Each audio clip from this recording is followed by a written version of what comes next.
Hi everyone, my name's Kim and this is my cozy little corner of the world. We are gonna make some beautiful things today. We're gonna try anyway. Hi Jake, welcome. How was your week, I guess? What day is today? I lose track of the times. Today's Thursday, right? So how are you doing today, Jake? It's so nice to see you here. So I did not get to finish these three on my days away from Twitch. I had other projects. That always happens to me. I always think I'm gonna get to finish the ones that I'm working on here. Cupie, nice to see you. Oh, you found your first Carolina cream shark tooth after 6 years to the day. Crazy. So what is, you're my good luck charm. I don't know about that. I'm sure it was up to your skill and your luck, but I appreciate it, Cupie. What does that mean, a Carolina cream shark tooth? So since I have no idea about different types of sharks. So what we're gonna do today, because I did not get to finish these, but yes, Cupie, please describe the Carolina cream shark tooth, and congratulations, that is wonderful. Very, very cool. I'm gonna try to finish these today. Didn't have time, had other stuff. Let's see, she says, it's a beautiful cream colored shark tooth, still fossilized, but we have clay and sediments off of the Carolinas that fossilize them to be cream color. Very rare. Neat. That's pretty neat. Well, congratulations. That is very cool. I'm very, very happy for you. That is a very, very unique hobby, and very, very cool when you find something so incredibly rare and exciting.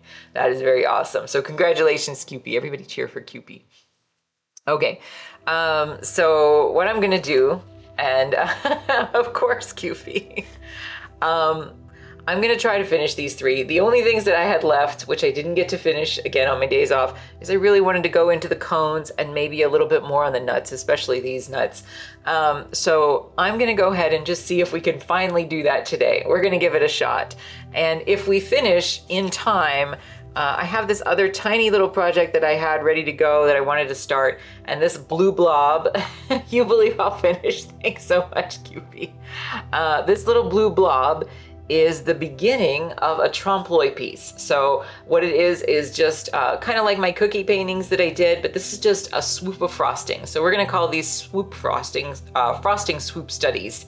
And so what I have is just this blob that is the shape, and then you can see very, very faintly, if you look really, really close up, I don't know, that's kind of on a different focus on the camera here, but you can actually still see my lines underneath for some of the shapes. So, so we're gonna try to build this out to look three-dimensional, but before we get to that, we have to finish these. So we're gonna set that aside, and I wanna show you a trick again real quick.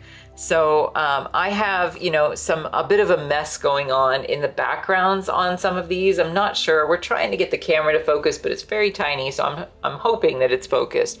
But there's like a little mark right here. There's a little mark right here. There's a big swoop over here. Some of this I can paint white over when I get to that stage, but I just want to show you again real quick. This is my tiny piece of sandpaper. I'm going to fold it over to a new area of the sandpaper and just crunch it up into a little corner like this.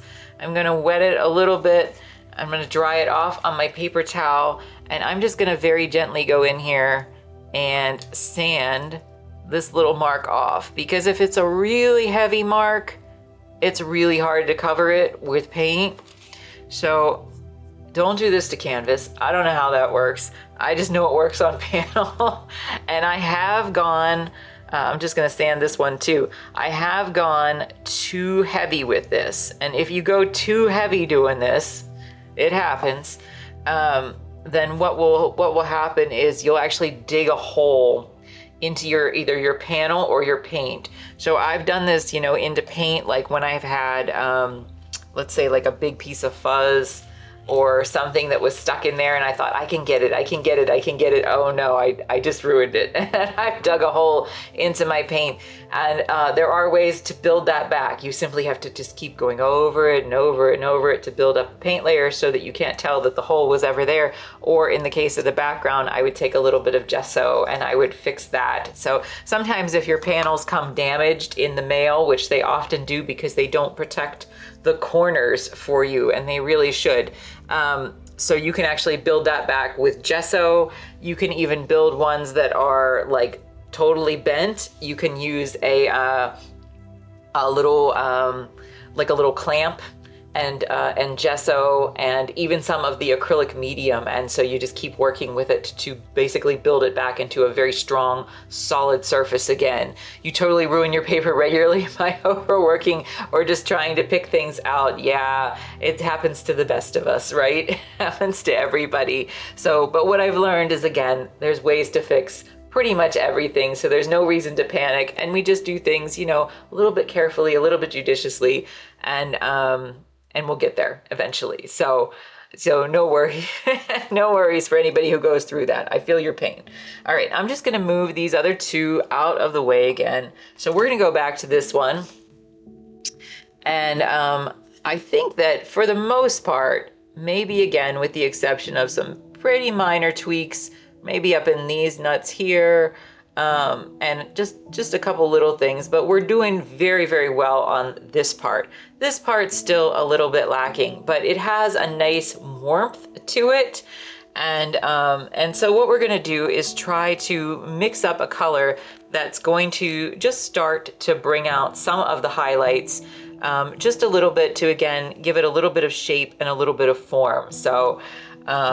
So anyway, let's go ahead and try to do that. So I'm gonna look at like this area in here, just as kind of a guide for myself, because I feel like that's kind of like the middle of where the light is hitting. There's not really a science to this. This is just my opinion. But I feel like this is like the middle of where the light is hitting. There's a little bit of that evidence on here and a little bit of that evidence on here, but mostly it's concentrated right in this middle section. So I'm gonna try to take my bright red and mix it with my yellow and some white. And we're again gonna cool this down a little bit with a little bit of this bright blue. So let's just see if we can get a nice kind of just a slightly brighter, like almost dull peachy tone. Kind of what it's gonna be. And then I'm gonna mix some of my acrylic medium in with that. Okay.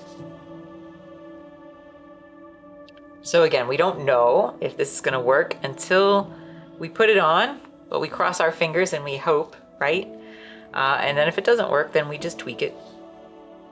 I think that it's gonna need a little bit more yellow. And all right, so let's give that a shot and we'll just see.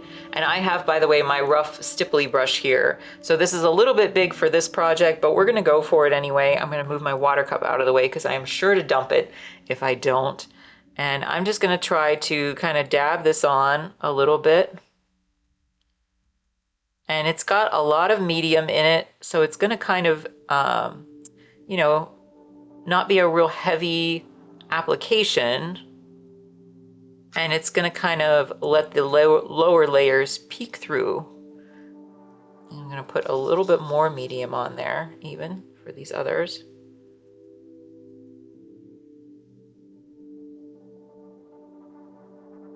And I'm just trying to pay attention to my photo a little bit, just to see if I'm doing this right. Put my glasses down on my nose just to make sure I see correctly. I can't tell you how many brushes I used to throw away back in the day, and it was so expensive because brushes are super expensive, you know. And I was so pleased, I suppose is the word, when I figured out that bad brushes are not trash. They're just useful for other purposes, at least in my opinion, my humble little opinion. All right, so I'm gonna take that. I'm just gonna take this other brush that's a little bit stiff as well. I'm just gonna try to go in and just kind of disperse that just a little bit more than it is. And I really only went inside these blocks. I did not do the highlights. We're gonna come back to those in a bit, because you got to remember that I think in layers, right? So I think about how each layer of paint is going to interact with the subsequent layers of paint. So this is the part that I feel, you know, needed the most work, the most evening out to make it look like the photo. And in doing so, then I know what my subsequent layers are going to be. So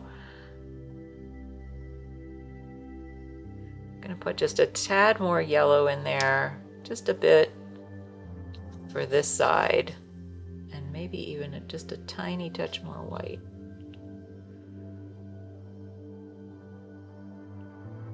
Cones are tricky because everything that's organic really is tricky, because you not only have the way that the light is changing, you have the texture of whatever the food is, you know, so like these cones don't bake evenly, right? They so it's not like these are all the same look as this side, even if they had the same light, because the cone has baked differently. So you just kind of have to use your judgment and try to pay attention to how the light is hitting things, and where you need to change the colors if necessary. So again, I'm going to go ahead and put this layer down here because I want it to be, you know, a little bit indicative of where I'm going. But I'm doing that knowing that I'm going to have to come back and fix some of this with different colors and different layers. So, you know, like, for example, what I'm looking at specifically are these have more of a bluish yellowish tone, right? So that's not quite what I'm doing, but again, I'm thinking of this in layers, and so I'm just trying to get the information down as best I can, and then I will come back and work on finishing it out with some more details and some correcting of those colors. But it's not bad, and it's much closer at this point than it was just like 5 minutes ago. Much closer to what my original photo was.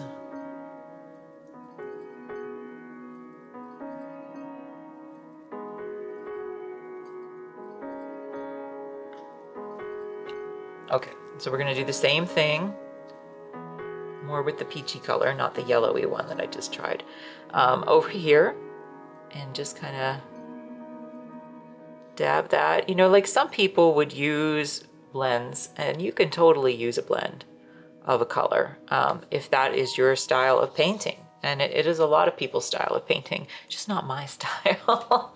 So again, there's always lots of ways to make different effects with paint, and lots of processes for painting, and everybody has their own thing.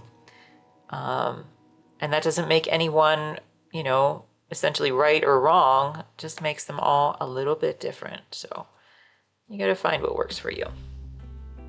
Okay, so while I have this color here, I'm going to let this dry, and we're just going to do it to the second cone. And that's going to be easier for me. We'll just go ahead and do it to this one. That's going to be easier for me than trying to go in and do all my details on that already. So we're just gonna, again, we'll let things dry as we go. So we have a very similar thing happening here. I'm gonna put just a touch more blue in there, and we're gonna start right here. I need a touch more white.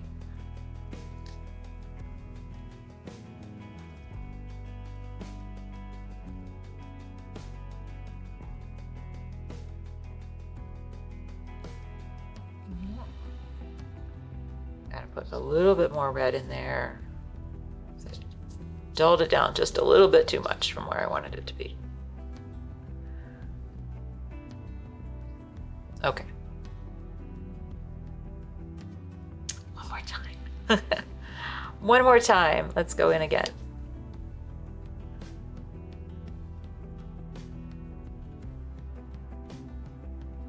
Still not quite right. It's a difference because, you know, the photo itself is not identical, right, to the other one. And it's also a difference in how I painted this particular layer of paint. So it definitely is a little darker than what I had used over there. So what I probably have to do in terms of doing this is compensate a little bit, and this is kind of, again, very specific to what I'm doing, but I have to compensate a little bit again by trying to maybe not use as much blue, because the blue is already there in this tone. And so because they're translucent layers, it will pick up some of the blue. It will read some of the blue through the color. Still feel like I'm not getting enough. We're just going to go a little bit bolder. Again, there's no science, right? Maybe some people who are more skilled at this than me have a science to this, but I am very much just an experimental painter. I do what feels right and what looks right to me, and I just keep trying until I get it. All right, so that's better. I feel better with that.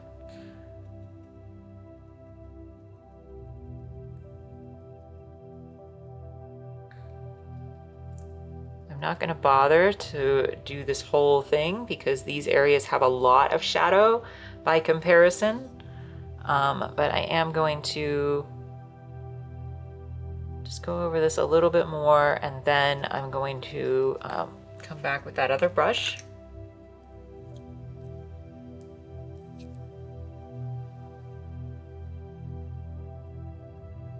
And just disperse the paint just a little bit more, okay?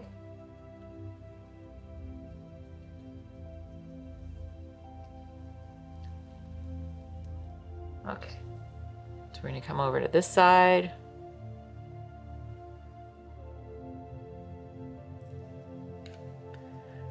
And we just want to get, you know, kind of an even coat on this side. This one's going to come back with a number of highlights and some additional shadows. So your dad just let you know that he is officially on the road. He's moving about a 10-hour drive closer to where I am. Bittersweet, losing the house I grew up in. Oh, but 10 hours closer, that's a big deal. So you're in South Carolina, right, QB? And was he up in New Hampshire? You want to paint something based on the feelings, because it's a lot of them. I totally understand. I totally understand. Are you going to do something that is an abstract piece or something that is a representational piece? Something that's gonna get those feelings out. There's a book that I read a long time ago, which was actually more for people who were going to write. I think it was for fiction and nonfiction, but if you were going to write, he's moving to West Virginia. Very cool. That is a beautiful area. I grew up in southwestern Pennsylvania, and so we were very close to West Virginia. I actually even had some teachers who were from West Virginia, would drive up to teach at my school. But it's very beautiful. We've driven through there a number of times when I was a kid.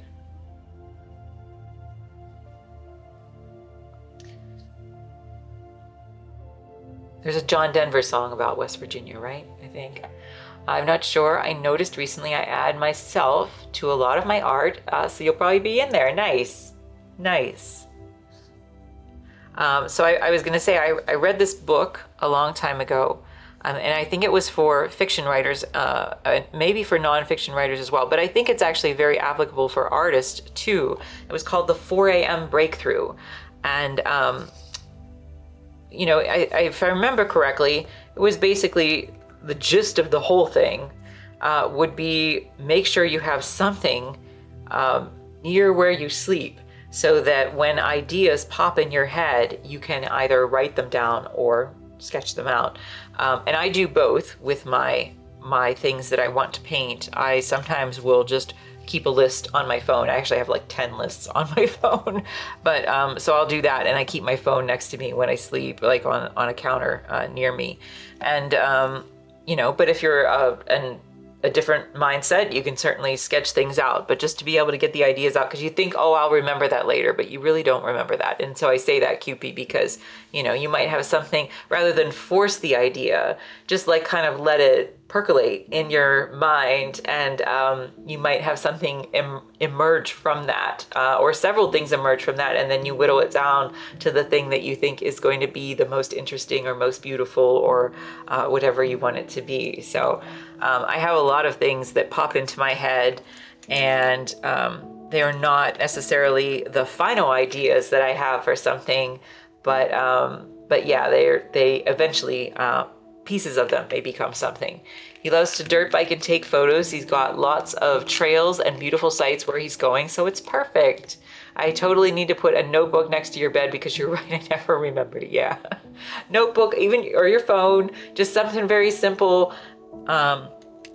I keep a sketchbook around where, you know, downstairs, where sometimes I'm working in the kitchen or watching something on TV with my husband, and suddenly, you know, like out of nowhere, then the ideas hit me. And so I run over and I draw them out in my sketchbook, and I just do a very quick sketch, and I put some notes in there, very furious notes, you know, quickly down about what it's supposed to be, in case I can't recognize my sketch for what it's supposed to be. But yeah, very important to always get those things down. And then I'm surprised when I go back. I'll read an idea I wrote back and have no clue what I was trying to say. Yeah. So it's good to be as specific as you can in the sketchbook or on your notepad or wherever. And then I think you'll be surprised. Like sometimes I'll flip back through all the things, or even the list that I've made, and be like, oh, I totally forgot that I came up with that. Totally forgot that I came up with that. So yeah, definitely worth doing to keep track of all of your ideas. Okay, we're gonna come in here, and I am gonna try on this go to go ahead and put the shadows in here, because there's quite a few of them. So I'm gonna go again with my blue, my red, and my yellow. And I'm not going to use white in this. I just want this to be kind of neutralized, and we're just going to see.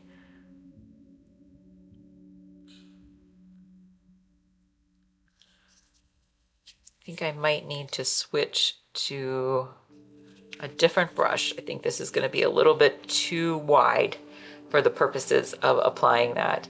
I like to make up invisible rules in my head and limit myself in a lot of ways, thinking of ideas included, so it is a great tip for me. I'm so glad. Honestly, there's things that I have like figured out over the years on my own. I'd be like, why didn't anybody ever tell me that? It just makes my life easier. And you know, I do think that like I said, forcing ideas is rarely a great way to make a project that, I don't know, that you're really happy with, I guess. It's maybe that's part of my problem with like certain ways of teaching art is, you know, they're like, well, make a project for blah blah blah, and then, you know, it's like, well, then you're like really trying to force things. And I in certain cases, I guess that's okay. Certain times that's okay. But sometimes that's just very, I feel like it makes things very what do I want to say, stilted, cheesy. I don't know. Like I mentioned in another session here that I would try to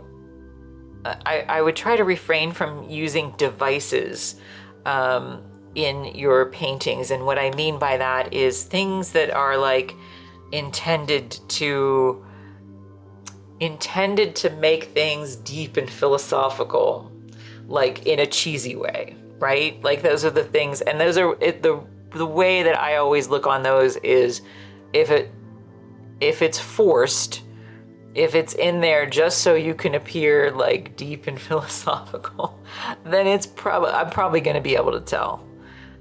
So, you know, it's much better to just let ideas percolate. Keep writing them down, certainly, but it's much better, I think, to just let ideas percolate and then eventually, you know, figure out the epiphany of what it will come together as. So, gosh, I feel like I'm explaining this really terribly, but anyway, take that as you will, I suppose. Okay, so I'm going to go in. I'm actually going to go ahead, since I'm here. I feel like I can put some of these shadows in this area. So I'm going to again go with my blue. And I'm actually going to take this other darker red. And you're not, I love listening to your thoughts. My crazy rambles, I appreciate it. I appreciate it very much, QP. I think that, you know, the one thing I would say about being here is this is, for me, a total stream of consciousness. So I can't plan this. And sometimes I'm going to sound a little bit muddled when I talk. But, you know, if there's tiny moments of brilliance, then I hope that they come through. All right, I'm going to go in here and just try.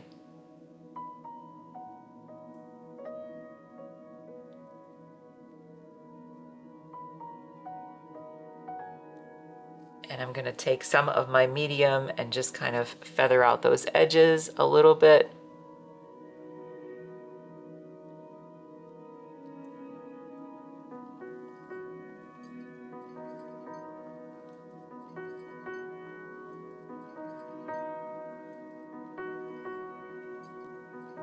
All right.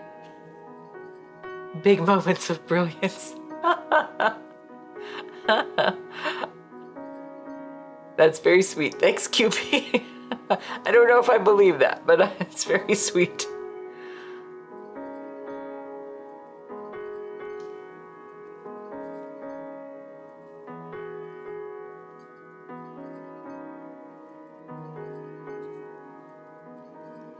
All right, so I'm just gonna go in, and again, we're gonna try to just address these heavier shadows in here.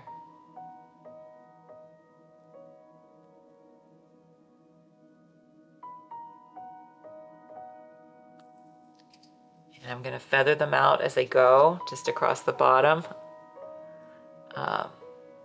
Just because I don't want them to be like, I don't want them to be really like little blocky colors. I want them to be much more natural looking.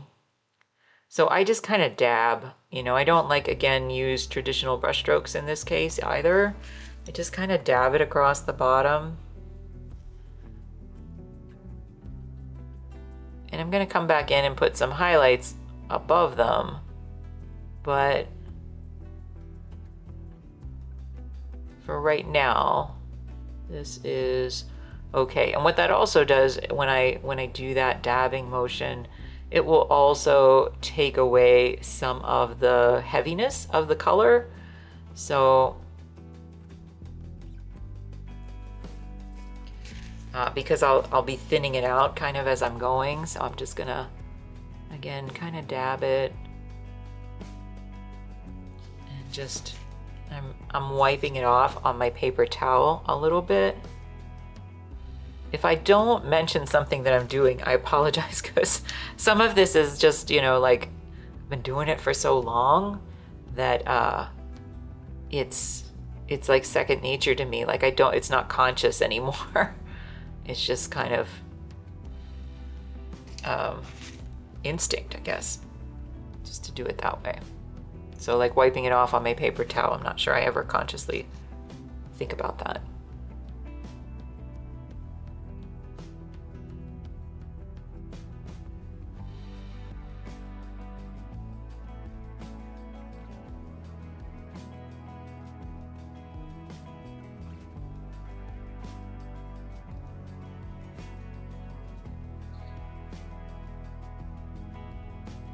the same thing here.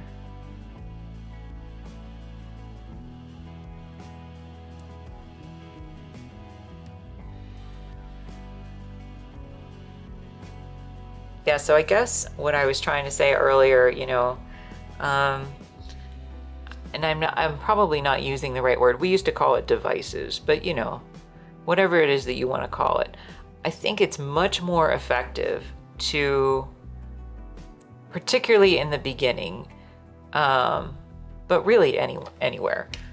I would much rather do, if I'm struggling especially, I would much rather do a straightforward still life that is a technical exercise, like these sort of. But you know, I do have some thoughtful undertones, I think, in the way that I paint. You know, again, I'm trying to get people to see to appreciate the tiny moments in life, to see the beauty in simple, small things. So I have, you know, a general philosophy that drives what I do, but I'm thinking back to my days in college, and, you know, whenever somebody was assigned a project, and that's myself included in some ways, but you wanted it to be like harkening back to maybe like the masters, like classical things in terms of like what you included in it. So, you know, there's people with birds on their shoulders and,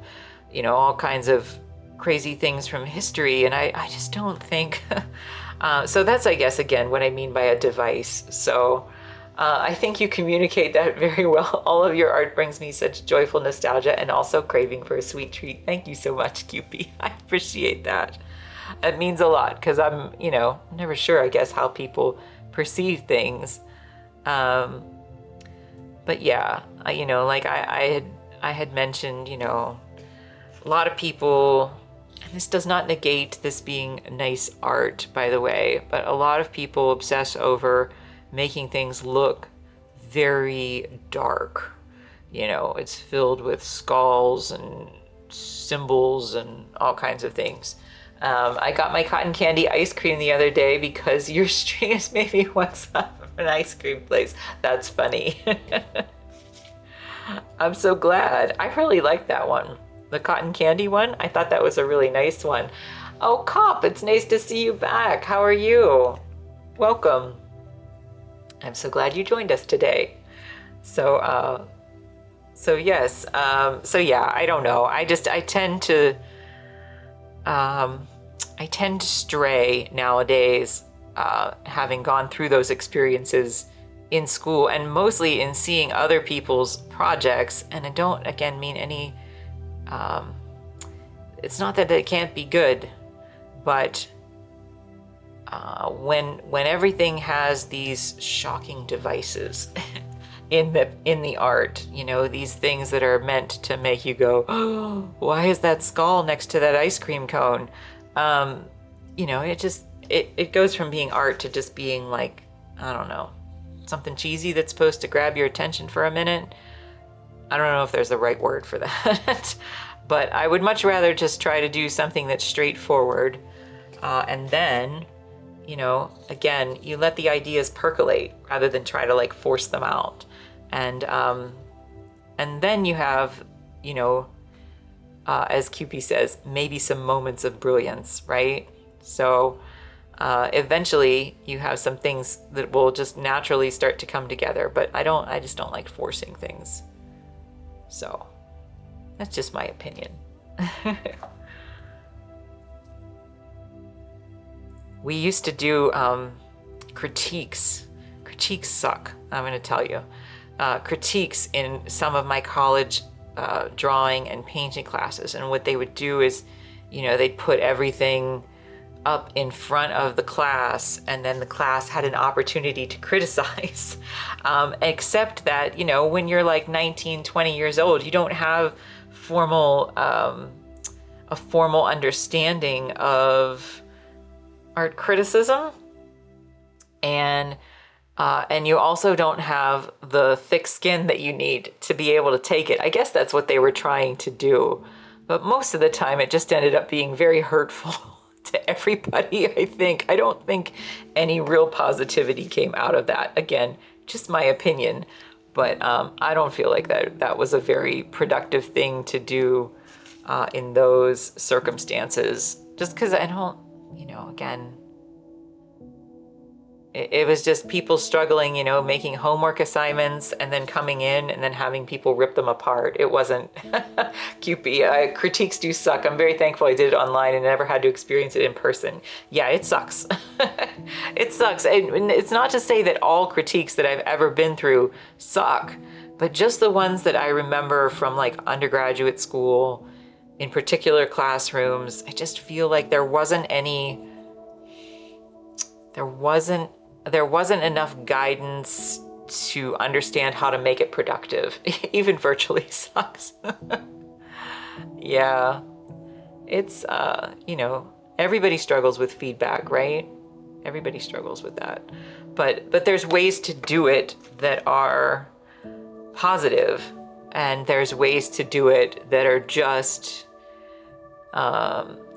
destructive and hurtful, and you really have to be very careful when you're doing it to not be the cause of someone else's distress. Because I guess I just feel like, especially when you're just starting out, I think that critiques are like the worst thing for you, honestly. I think when you're young, or when you're inexperienced and, or just trying something new, like critiques are just bad.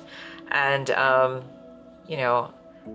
guess I have a hard time understanding people who, and it's so ramped up from what it was years ago because of social media, but I have a hard time understanding people who just like, that's their hobby is to rip other people apart. And I don't get that. So, gosh, like how much more productive would you be if you just put all your energy into doing something for good? You like critiques when you ask for them. That's right. I was saying the other day, because a couple people in here were talking about, how they're either nervous to stream or they have streamed and they were going to have to stop. And on any kind of social media, I think that you just have to ban them all. If somebody hurts your feelings, if somebody says something that makes you uncomfortable, if somebody is rude to the other people in your chat, whatever, you ban them all. And my husband taught me that. It's the best advice I ever got. And it makes my world a whole lot happier to do that. So can't be afraid. Can't be afraid of the terrible people, because there always has been and there always will be terrible people in the world who will make it their hobby to tear people apart. And so we just can't let them, right? Just can't let them. So that's why we try to keep it very, very positive in here. I'm just painting.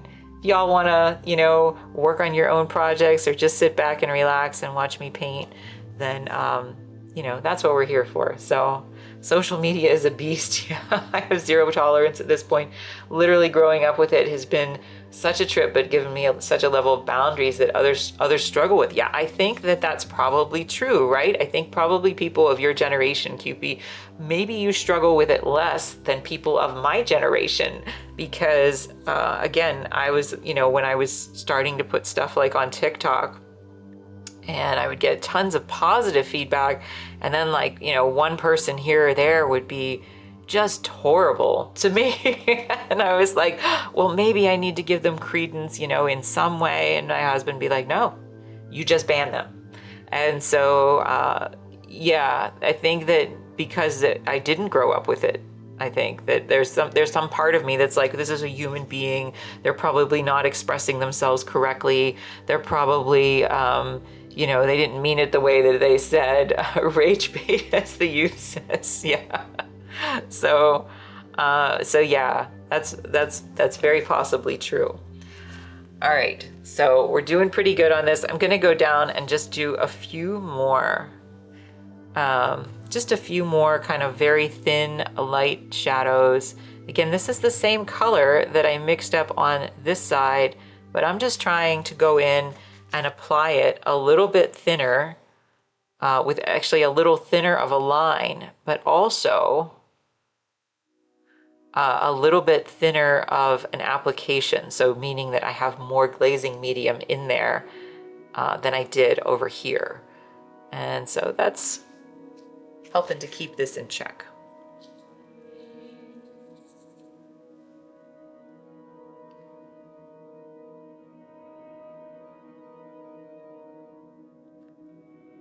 I think that it's generally in people's natures, maybe not everybody's nature, but in a lot of people's natures, it's much easier to criticize than it is to build up, right? It's much easier to destroy than it is to make. And so maybe that's just the human tendency to lean into that, I guess. I don't know, for some people anyway. I saw something on social media recently that said it was this woman had bought a building and she had renovated it for her art studio, and her husband had been doing all the work themselves. And somebody vandalized it and did like $200,000 in damage to it. And they found out it was a 12-year-old kid. And I just thought how sad that 12-year-old kid felt like that was something he was compelled to do. That's hard for me to wrap my brain around. So yeah, really sad. I do it for me. I deleted everything over a year in high school, and it reset my thoughts in the best way. Is that right? Yeah, that's probably very therapeutic. Probably Cupid.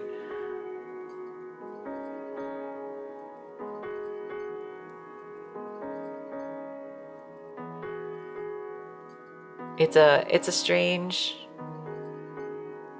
a strange world. I guess every generation probably feels that way, that the world just changes just a little bit more than we're comfortable with.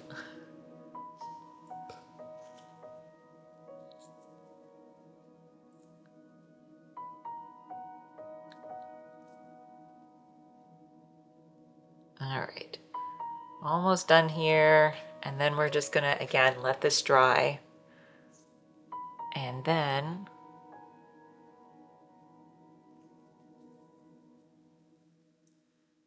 we'll move on to the third one.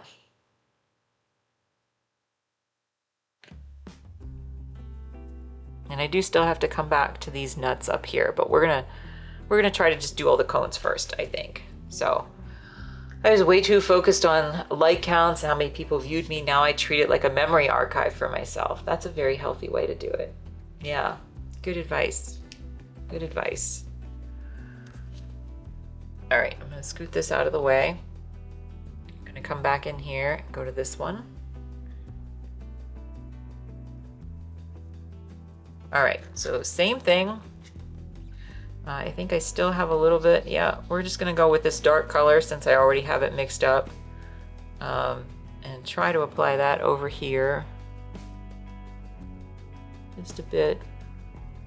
These little blocks are a little wider than they were, so I think I'm okay to use this brush over here to put this on.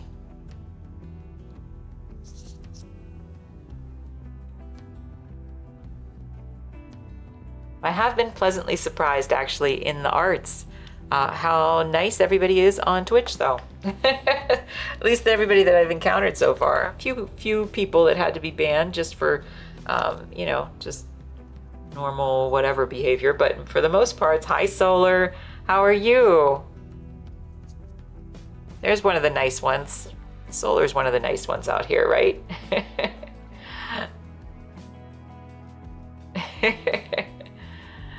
Yes, I was banned.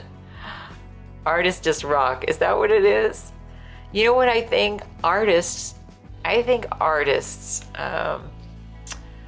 see the world both as it is and as it should be.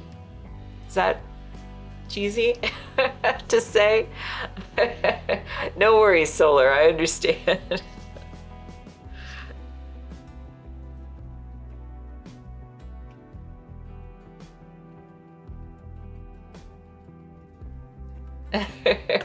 Makes perfect sense, Cupid. Okay, well, I appreciate that then. I am kind of a cheese ball sometimes. I admit that. I appreciate though that maybe that's, you know, maybe that's not cheesy to say that.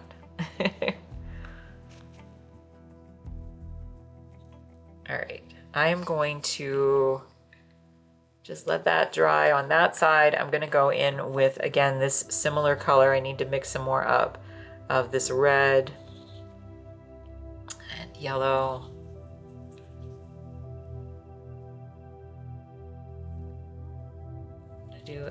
Well, maybe just a tiny touch of white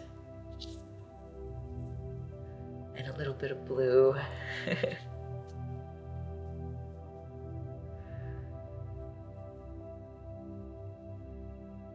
Yeah, you know, when I mentioned before that public art project that I did, and I went there and worked with, you know, those, well, I was in a group of like 11. There was like, you know, 20, I think 22 people overall, but I was in the group of 11. And, you know, it was not college anymore, right? It was, so we were all adults, you know, usually most of us were in our 30s or 40s.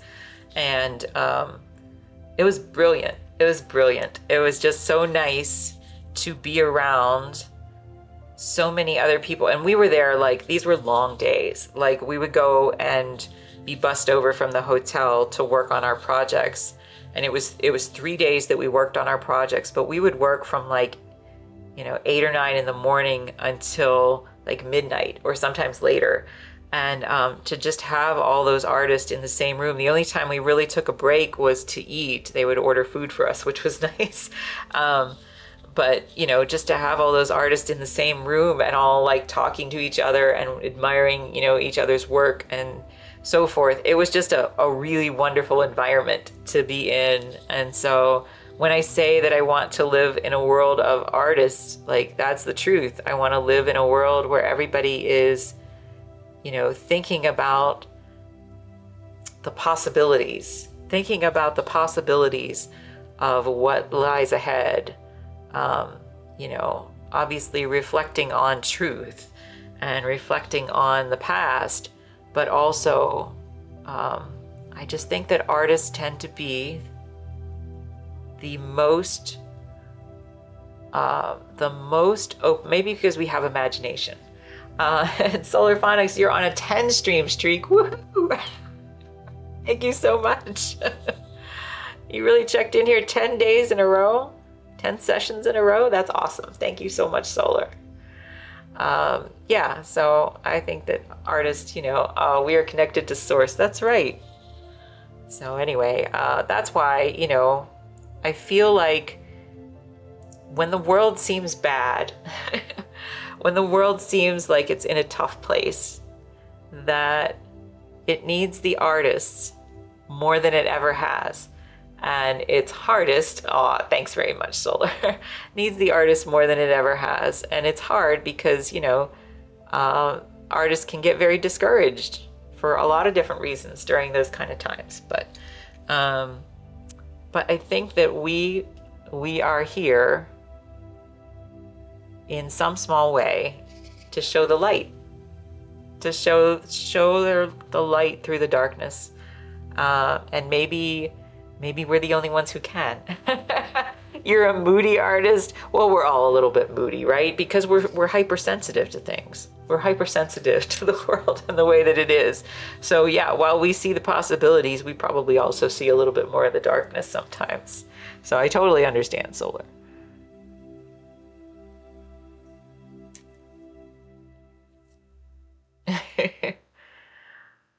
I am moody too. You're moody too, Solar. See, yeah, we're all a little moody. That's all right. It's the hypersensitivity. We're just extremely sensitive to existence, I suppose. All right, so we did pretty good on that. We're gonna go back to the first one. So I'm just gonna put this down over here. Flip back over to this one. Let's see how we're doing on drying. We're not so bad. You know what? Let's do something else instead, just to give that a few minutes more to dry. Let's flip this upside down and we'll work on the nuts. So just do this. This is why it's good. Again, if you try to work on, you do try and make fun art too for balance. Yes. Well, you know what? Like I said, QB, back in my younger days, I did make lots of dark art, in college, but I do think that most of that was me just trying to emulate my professors because they made dark art. And so, it's a conscious choice. I could still make dark art if I wanted to, right? I'm capable of doing that, but this is what I choose to do. So I think that there comes a point in making art where it's no longer just what's coming out of you. It's what choice you make of what you want to make. And so that's where I'm at. Or that's where I feel I'm at. I'm here to make art that's happy and optimistic and nostalgic, and that's what I choose. That's what I choose to do. But again, everybody is different. Everybody has different gifts. Everybody has a different philosophy. So I'm going to go in and I'm just going to put some shadows in here. Again, we're going to take this other blue with my cadmium red. And you're so good at it. You're just full of compliments today, Cupid. Honestly, I'll still let you stay. You don't have to compliment me all the time. But thank you. I appreciate it. All right, so I'm just going to do this. Again, I feel like when I get to the later layers, and again, this is very specific and only really for just me, but when I get to the later layers, I feel like going with this bright blue mixed with my dark red has a much nicer effect on the shadows than sticking with my dark blue and my dark red. So that's, again, just kind of a weird little thing for me. Maybe it's useful for you, I don't know. I just want to have a very thinned out, this is kind of like a purpley layer, but I just want to do it real thin in a few small areas.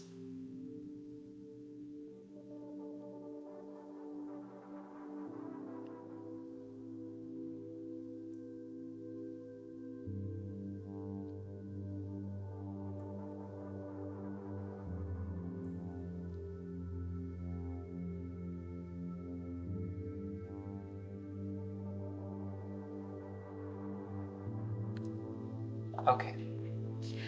So we're just going to do this just a little bit more across the board here, across some of these others. We're just going to look very, very carefully. I might put a little bit more red in here.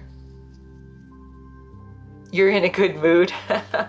It's like, oh, that's right. It's your happy day because it's your Friday. Your migraine is basically gone, which never happens. Hey, man, that's all you can ask for, right?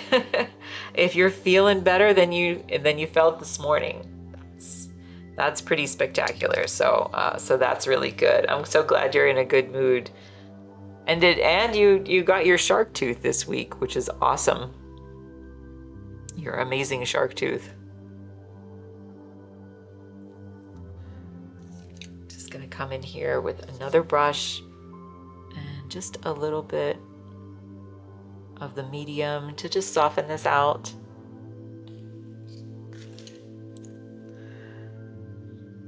And we're just gonna go up here. Again, sometimes it's just about adding a little bit more medium to this, rather than actually changing the color, and it will interact with those lower layers. I can remember actually that this was, well, eventually when I figured out how to work in these layers in acrylic, that this was a moment for me, or when I was figuring it out, where I really felt like that I liked the acrylics better than the oils, because I painted in lots of layers with my oils. They took forever. And like I said, sometimes I was really crazy and I would sand the layers in between. I'd wet sand my oil paint layers to get them really, really smooth. That was something that I had learned how to do. But it was tough. And what I'm remembering is, with the oils, to get like the translucency, you can certainly add various mediums to that. but there were like limits, you know, because you can't just, because I didn't like using lots of solvents, so I painted with straight oil paints, and I painted with like oil, like it was walnut oil mixed in with the oil paints, because I used a brand called M. Graham, and there were limits, technically speaking, of how much I could, you know, add to that. So I guess this, even though it's a very different way of painting, but this feels like I can really control my paint so much better. Just took a long time to figure it out. But again, everybody is different. Everybody has different preferences. And certainly lots of people really love oils. And a lot of people will say that oils are, you know, I know that there are, for example, some galleries still that outright say that they only carry oil painters. And so, you know, I don't know if there's ever going to be a time where that's no longer the case, but I do think that acrylics are much more respected than they used to be, and that there's a lot of wonderful acrylic artists as well. But yeah, but there is still, you know, just a bit of a stigma sometimes attached to the acrylics.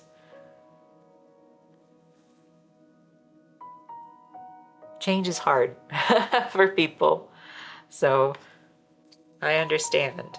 I do.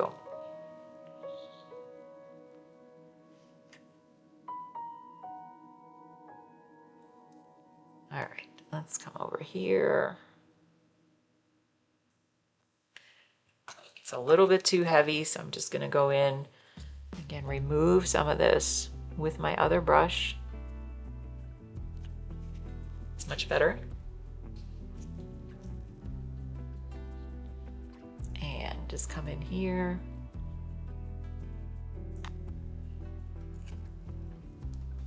And again, this is just gonna be, you know, one pass on these nuts for now, and then we'll come back and work on them later. But just a little more information, a little more clarification.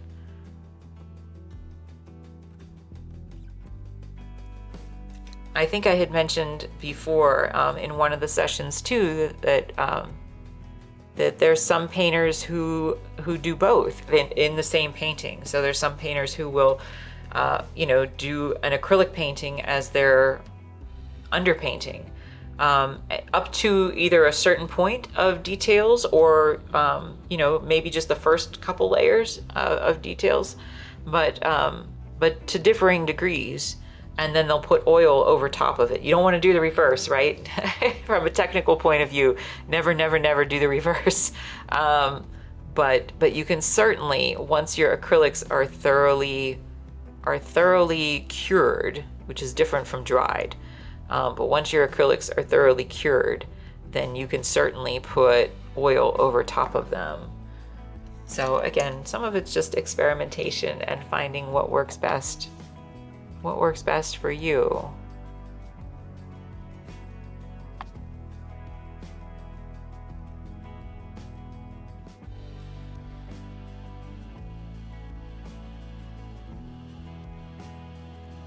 But I am going to, one of these days here, I keep saying that I'm going to, I need to show y'all sometime some of my older paintings on here.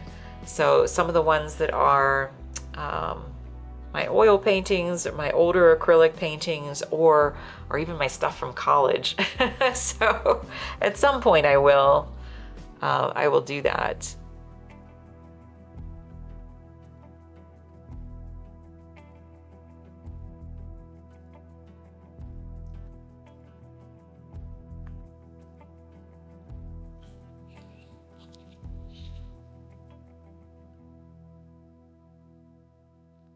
I actually saved, I mean, even though I'm old, I did save most of my stuff from college,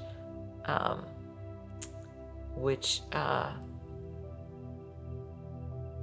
didn't know if it would survive, honestly, that long, but it did. Everything seems fine. It's kind of beat up now, but Not old. Yes, thank you, Cupid. Not old. I am seasoned. Is that the word? I'm seasoned. I am experienced. Is that it? So, thank you, Cupid.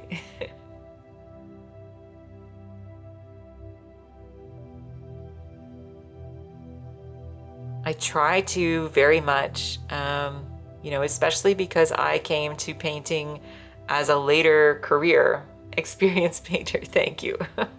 I try not to ever beat myself up for maybe not being as far along as I want to be. And so I try to make a very conscious I try to make a very conscious sense of optimism in that where I am right now, I am fortunate to be in terms of my experience. Old is like 80. I don't think I'm 80. No, I'm not quite 80 yet. Thank you. So I try very hard to just look at, and I think it's a good way for anybody to be actually, just wherever you are, that's where you're supposed to be at that point in life, and you really can't be in a different place. If I had started painting when I was, from a professional point of view, if I'd started painting when I was 20, I think it would have turned out to be a totally different person, and I don't think I would have liked that.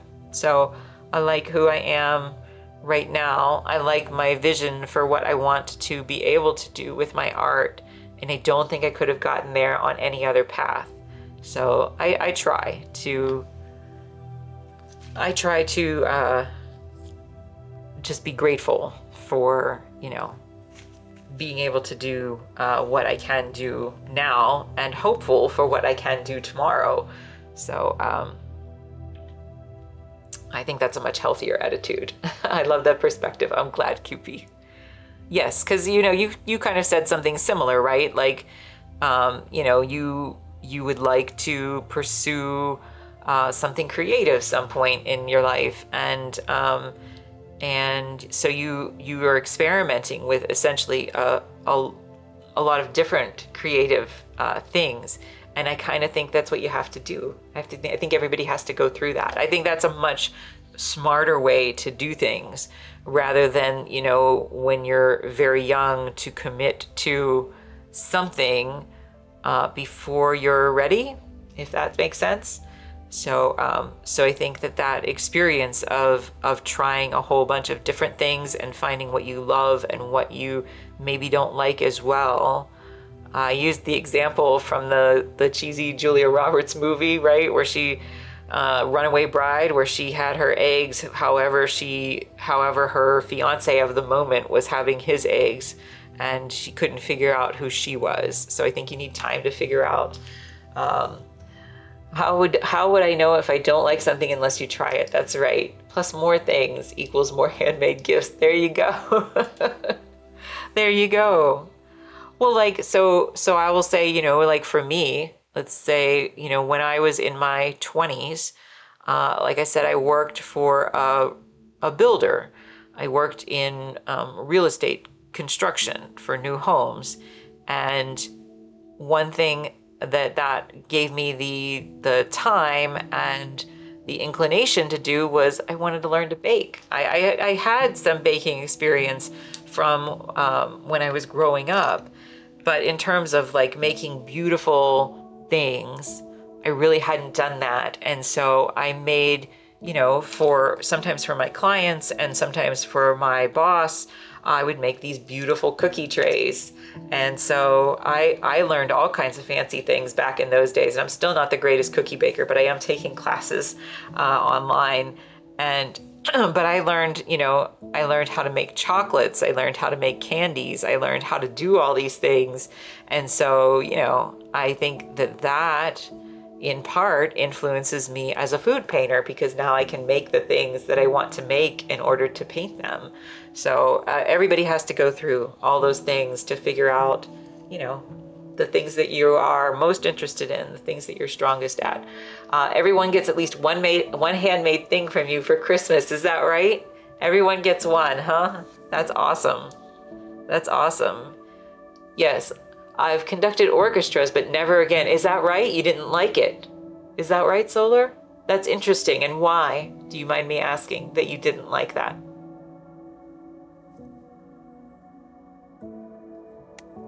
Because I would think, for some musicians, that would be like the pinnacle, right? You would be like, well, that's what I want to do. But you got too anxious. Yeah, I can understand that. I would say even so, for me as a painter, right? Like I'm on here. Can't handle the stress. Hey, I understand that, I do.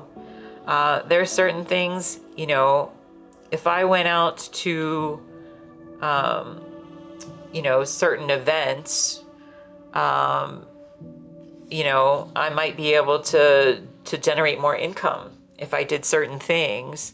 But certain things are necessary. Sometimes it's okay to push myself out of my comfort zone. I'm on here, but that's not always necessary to torture yourself to be able to do certain things. So your body still can't, but as you say, you're glad you did go through it. Yeah, because you wouldn't know, right? If you didn't do it, then you wouldn't know you hate it. So yeah, I think that that's, again, probably necessary, even though I'm sure it sucked at the time. So, yeah, but it's nice to have that on your bucket list that you did it. And yeah, I think that everybody has to go through those times, those kind of times. So.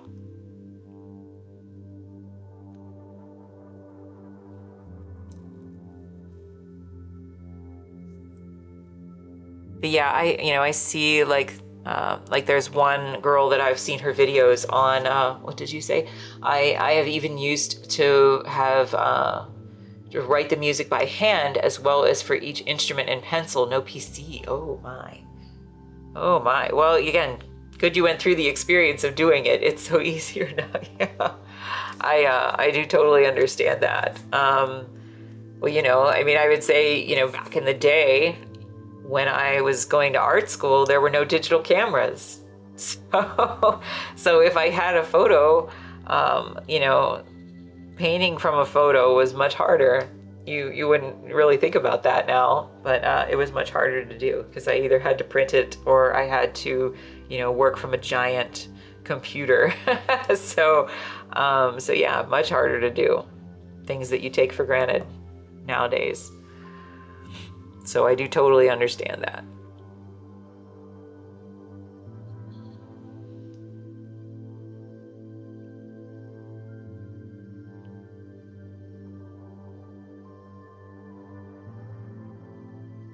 But yeah, still good to have all kinds of experience. I was going to say, I watch this girl's videos sometimes that she makes for YouTube, and she goes to festivals to sell her prints.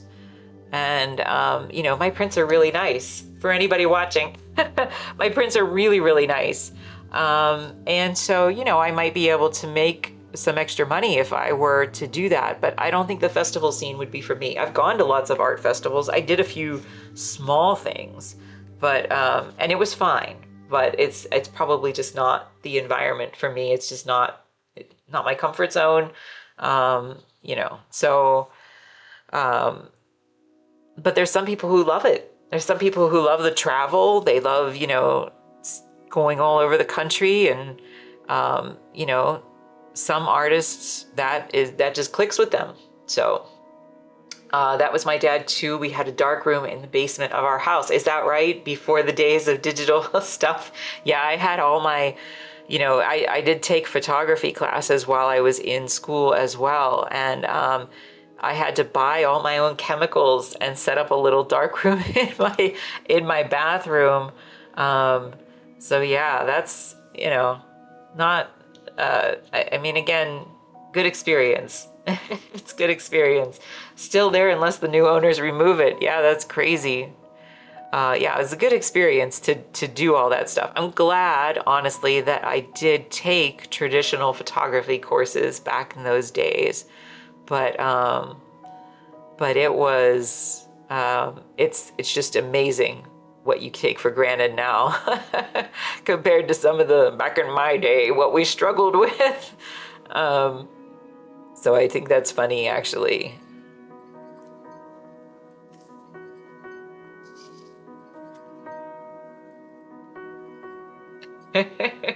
Solar. It's so easy now. I know, right? So there's like toss-ups. Like some things became, very much harder, and some things became so much easier. And, I don't know if one is better than the other. It really is. Even seeing the mountains of photos of that your Nana had in her house compared to storing them in just a tiny little phone. I know, right?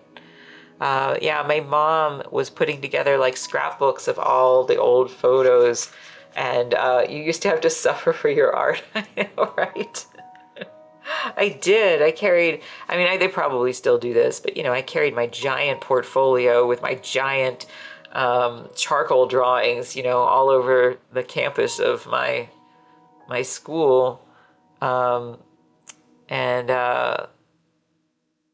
just simple things. Like I even remember, technology was so much more expensive when I took the animation class. That was the 80s and 90s. That's right. I took the animation class, and to work on my animated stuff, because it was all hand drawn at the time. I didn't have like a light box. So what I would do is, because light boxes were too expensive for me back in those days. And so what I would do is, this is going to sound really ridiculous, but I would just tape the paper to my window, and I would draw the cells one over the other, taped to my back window. So yeah, definitely things that are, that sounds crazy that I had to do that to do my homework for that class. But yeah, so, but I didn't have another way unless I was gonna, I lived 45 minutes away from my college, so I didn't want to stay there to do extra work. I was commuting. I didn't want to stay there to do extra work. When animation was stop frame, yeah, it's 24 images per second if you want to get like Disney quality, and then down to 12 per second if you want something that's a little bit less refined. So it's a lot of drawing to make something like that work. Yeah, per second. So yeah, it's a lot of images.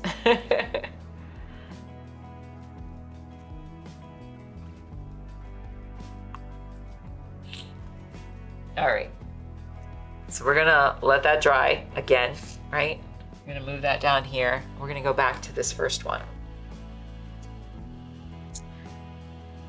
But there's other things where, like I've said before, my husband and I used to go to lots of baseball games.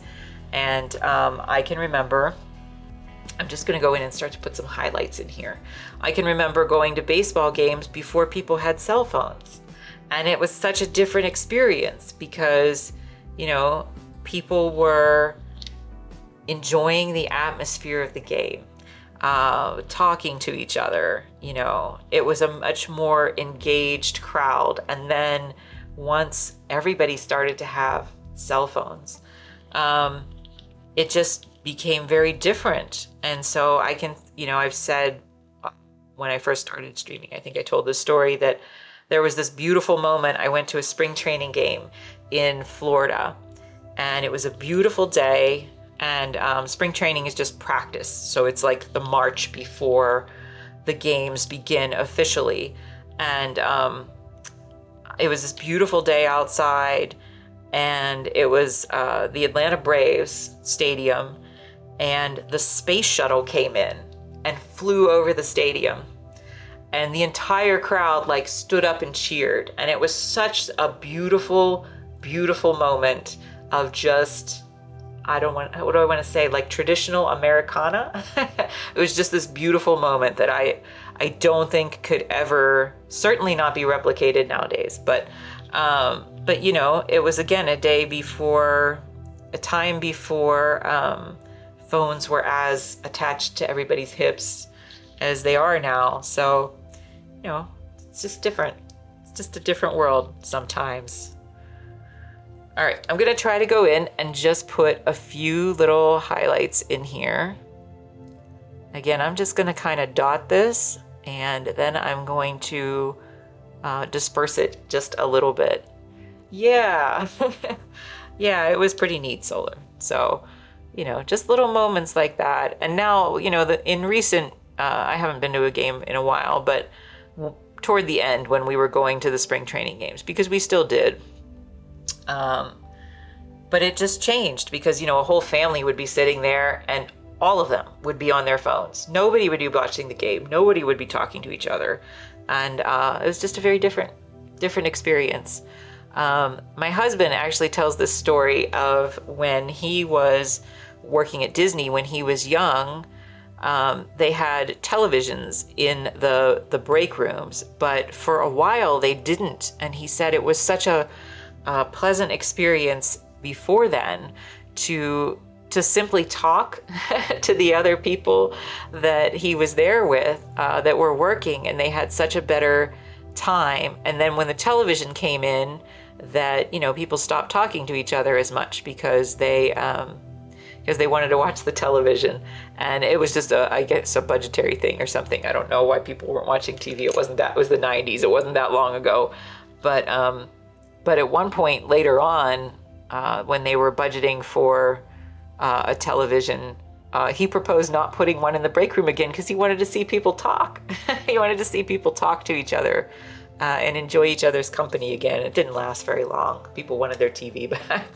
But yeah, that's crazy. I can't imagine paying for something like that and being buried in my phone. Yeah, that people do.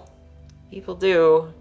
I don't know. It's just different. I'm sure it's the same in a lot of places. I'm sure if you go to, you know, if you watch families today, I just think it's just a different dynamic maybe than it used to be. But what do I know? Again, there's good and bad that comes out of it, right? Some of the good is that I'm here with y'all. So yeah. And, you know, some of the other stuff, maybe we, you know, just have a different path. That's okay. Sometimes things just change.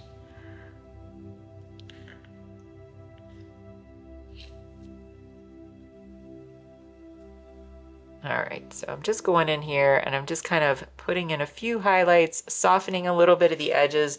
We're going to be a little more haphazard with this, so I'm probably not going to describe this quite as well as I should, but I'm not going in everywhere. I'm just kind of going in a few little places just to help me build out this structure a bit. And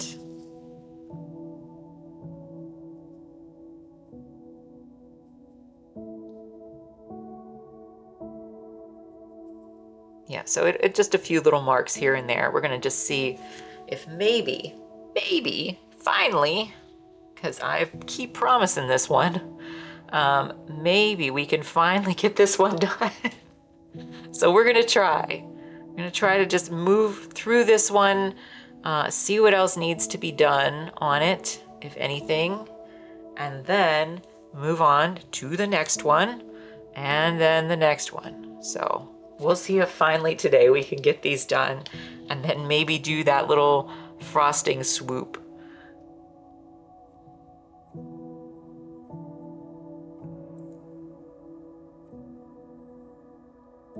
I was really lucky in Florida, actually. You believe?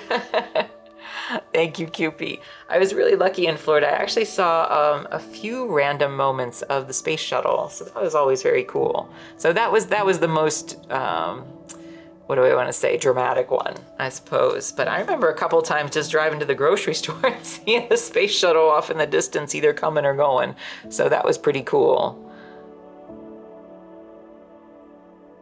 One time we went over to Kennedy Space Center. I had never been there because that was on the opposite, well, we were in the center of the state, and that was on the opposite You know, it was far, a couple hours, and that's far to me anyway.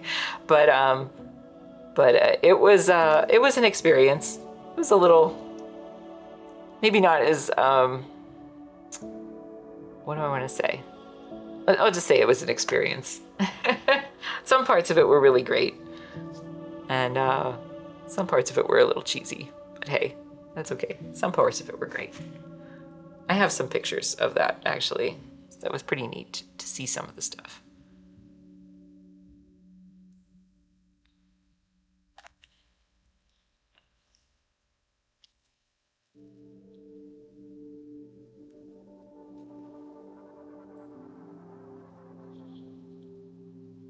But I'll just say it because I'm wearing the Star Trek-ish shirt. I remember they had this really cheesy Star Trek show there. It was like a live thing with people, and I'm just gonna say they tried. They tried really hard. But outside of that, everything else was pretty nice. I love cheesy live shows. You would have enjoyed this one then. It was like in this tiny room, and you know, people were beaming down. It was like community theater. It was, but with Star Trek.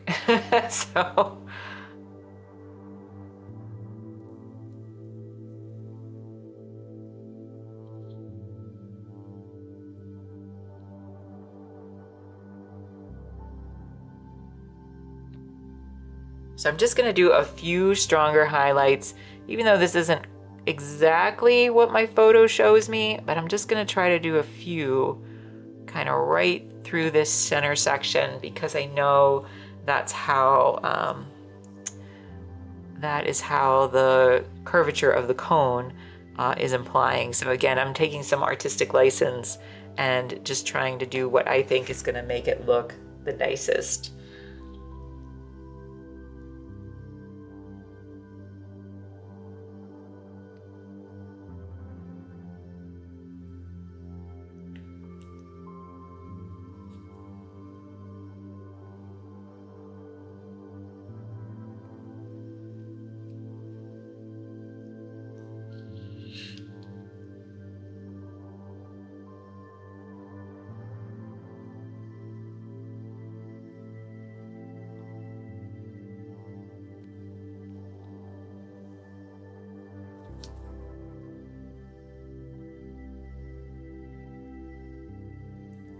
I do really, really, really want to try to get these done, because I would love to move on.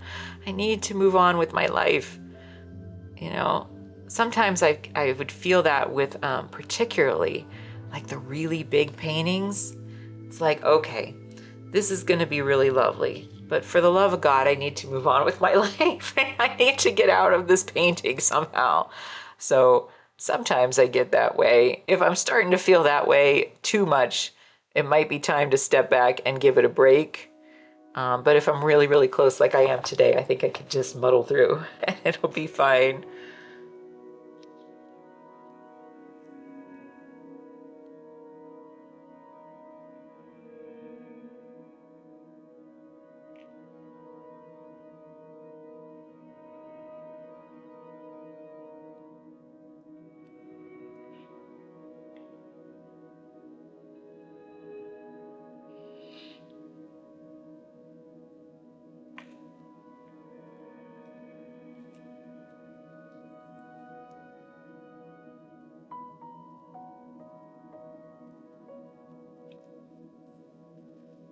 Just gonna put my glasses down on my nose just so I can make sure I see exactly how this thing's coming together.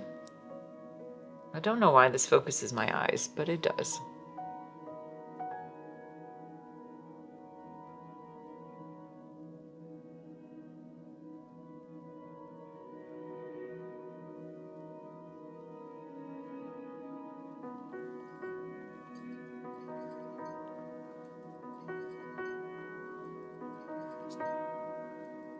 I think what I'm going to do in a moment is I'm just going to do a little bit more this way, and then I'm going to turn it on its side.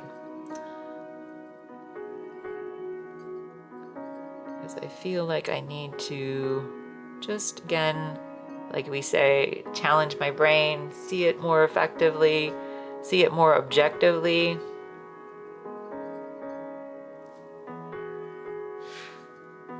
Just a bit.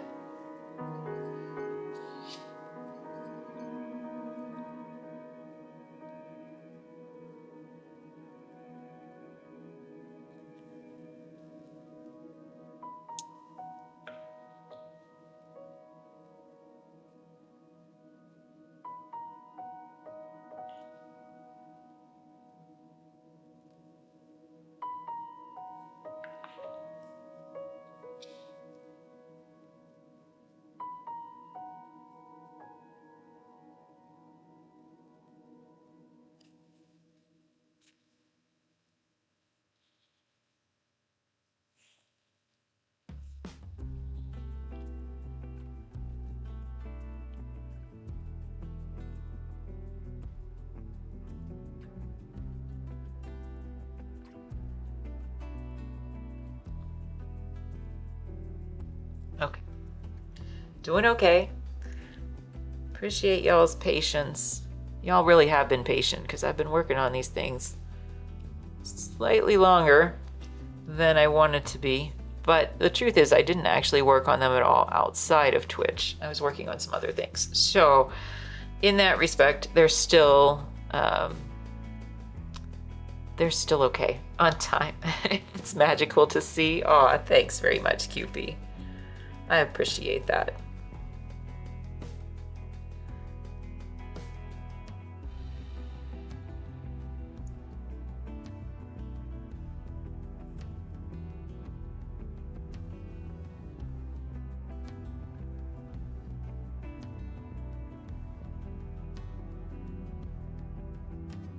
I'm really trying to be on time, and I keep running late, and I really apologize for that because I keep saying I'm going to start at 2 and I end up starting just a bit late. Sometimes it's us sorting through some technical things because it's surprisingly difficult to get this up and running over here. So that's a little bit of it. Sometimes it's just that I'm overly ambitious again on what I think I can accomplish in a particular morning. It's like watching a photo being printed. Oh, that's very nice. Thank you.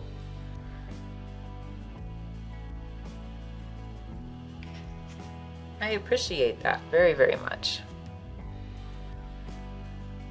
We're going to do just a few more little highlights. I do need to come in here and do a few of these darker shadows too, and then I will turn it.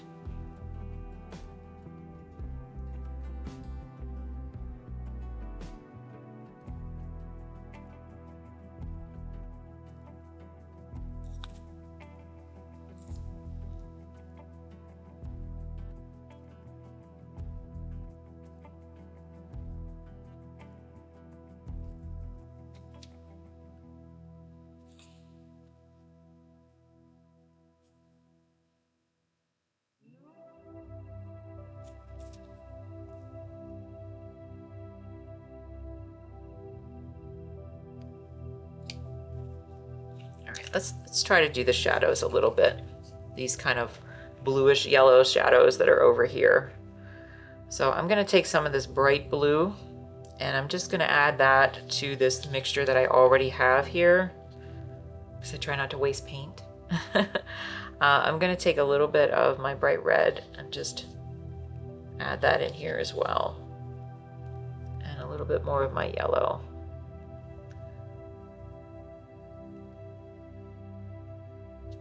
We're just going to see if we can sort of get this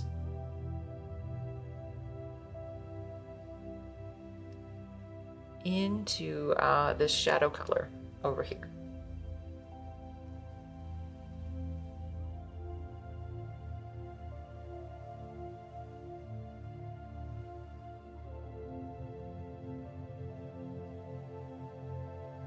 All right, let's give it a go. No, a little bit too light. Let's try again.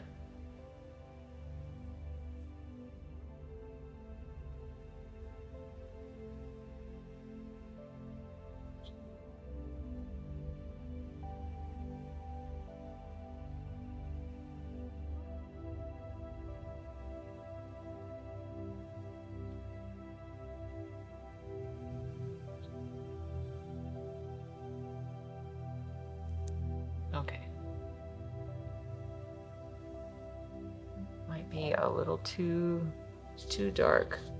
Let's find a happy medium if we can. If we can. There we go. All right, so the way that I eventually did that was to add a little bit more yellow to it and to add a little bit more of my glaze to it. So again, I'm gonna come in here and just wipe off a little bit of the glaze in a few strategic areas with my little brush here. I'm gonna try to let some of these areas peek through just a little bit. And then I'm also just gonna come back and refine them just a little.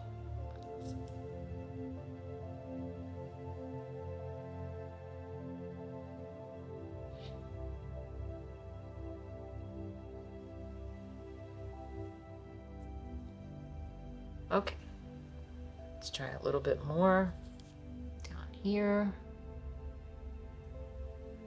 right through here.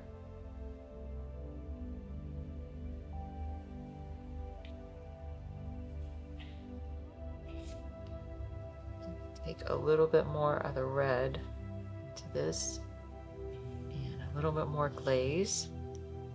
Go right over here.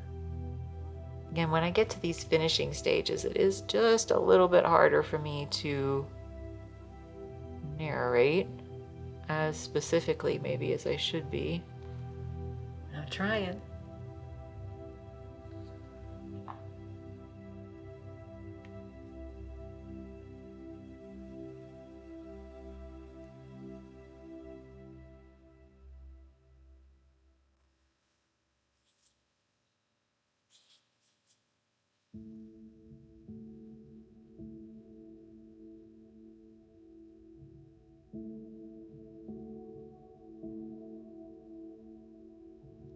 Just gonna go right down there with a little bit of a line.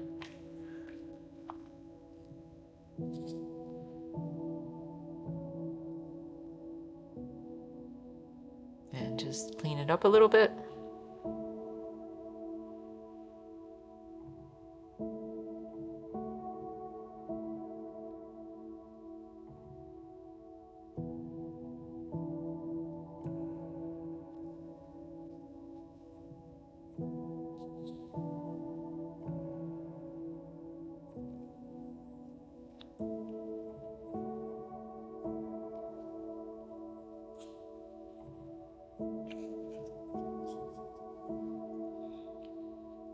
So we're going to try to go down here. This is a little, I would say this is a little bit more confusing of an area for me down here. And this is one of those areas where if I get it right eventually, then it will probably make a huge difference. If I get it wrong, it will probably be very clearly obvious. And so I'm going to have to dedicate just a bit of time today to making this area look correct.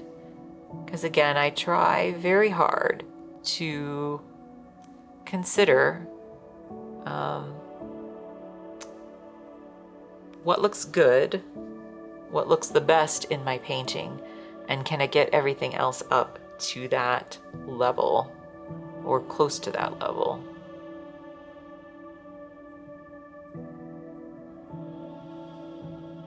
Obnoxious Diva, hi! Welcome, Willow. How are you? How was your week? Thanks so much for being here. We're still finishing these, Willow. I didn't get to finish them on my other days. But we're getting there.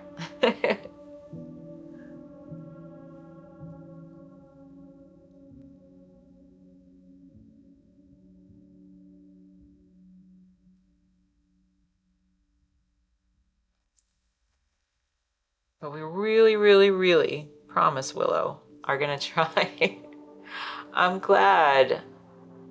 A bit hot. So I'm trying very hard now to learn Celsius just a little bit. So how hot is it where you are now?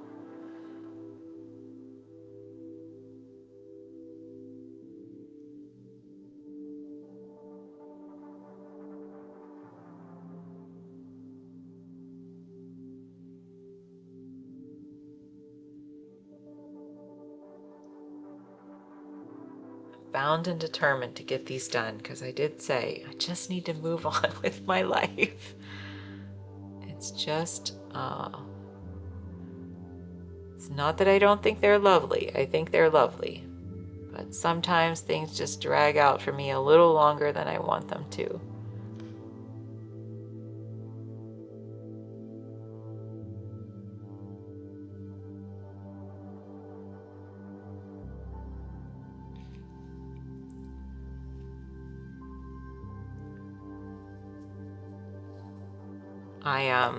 I have done a lot of commissions over the years, and with varying, what am I going to say? Varying enthusiasm. Some of them are really, really lovely, and you know, all of them, I try really hard to make all my paintings look really good. Cupie, maintenance, what was that? Maintenance just jump scared me. Oh, okay, I'm sorry. And Willow, 40 degrees today Celsius. Well, you explained to me, I believe, that 38 degrees Celsius, which I think was what it was the other day, was incredibly hot. So 40 degrees Celsius, it's pretty hot, huh? I'm sorry about that. Well, I hope that you stay nice and cool somewhere.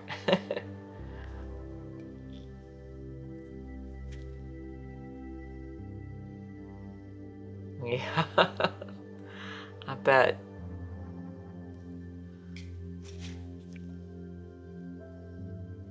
We're just gonna try to go right down here.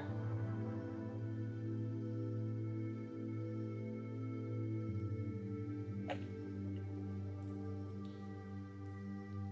I'm just gonna try to lighten this up just a little bit and give it a little bit more visual interest by removing a little bit of this glaze, a little bit. Knocked on the door and had no idea they were coming back.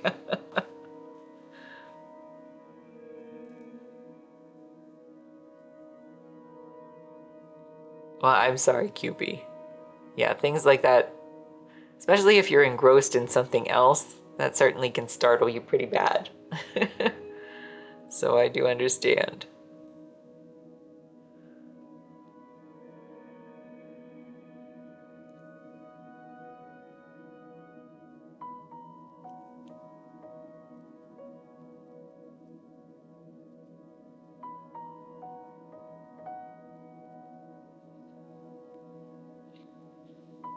I swear I hopped out of my chair 2 feet. I hate knocks on the door. Yeah, I empathize. I sympathize. I don't, you know, I've said before, I would be, we live in a relatively quiet area, but man, I would like to be somewhere just even quieter. I don't think that, I don't know. Everybody's different, right? Everybody has different comfort levels, I suppose, but I don't want to live anywhere where anyone gets to knock on my door. So, you know, that's just me. All right, I'm gonna try to, before I move on, just bring this up just a little bit here. Right in here.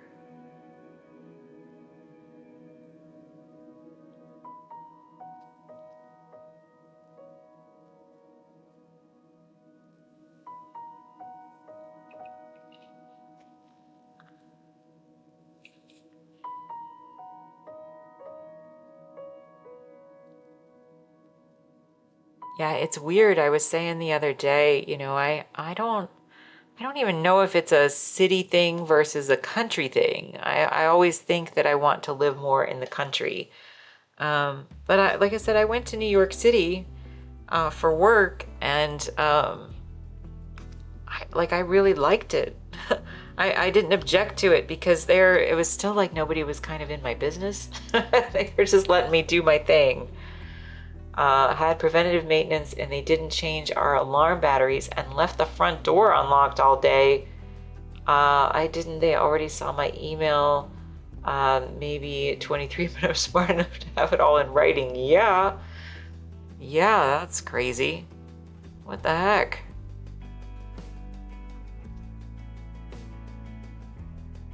I don't know if people are, I don't know. I don't know what people are sometimes. It's hard to say, I suppose. I don't like having an apartment when I buy. You will not have neighbors near you. Yeah, I do understand that. Um, I like, you know, so we have like this little, I told you I have a little garden, and it's fenced in the back, and I don't have a real huge yard. There's like a hillside behind it, that goes up very steep to the woods. So at least I don't have neighbors behind me, really. And I like that. I like not having anybody behind me in particular, but at least I do feel some sense of seclusion sometimes back there, with the fence for my little garden, you know, especially if I go out at the right time of day. But yeah, I did always like, you know, I said I did always like my grandparents' house. They didn't really have any neighbors that were, you could see them, but there was like no sidewalks connecting them, and no, it was far enough away that it didn't feel comfortable, like to just walk there, if that makes sense. So, I always thought that would be nice. Just a little bit more space like that.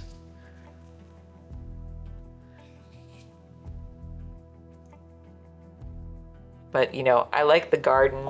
I wish I had more light back there. I told my husband, you know, we should move someplace with a lot of space. I'll have a big garden and we'll get some solar power, but I'm not sure if he'll ever lean into that. But yeah, I would like to just be a little more secluded, I guess. But you know, again, there's ups and downs for that as well, right? All right, I'm gonna just take a look at a little bit of this.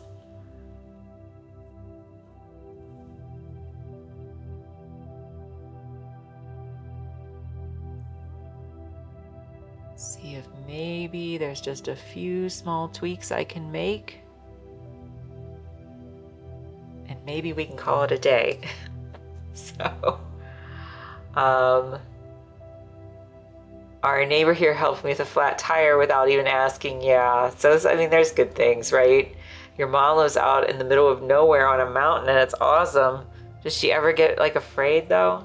Like, so I used to work at a church camp that was that my mom worked at, that was up in the mountains when I was in high school, and it was secluded. And occasionally there were bears that would come down to the trash area, and you know, it was something. It was something. She's a lot braver than you. She has permanent tents. Is that right? People can camp in too? What? Like she charges them for that, or she just like lets them stay there? It's like a pretty nice deal.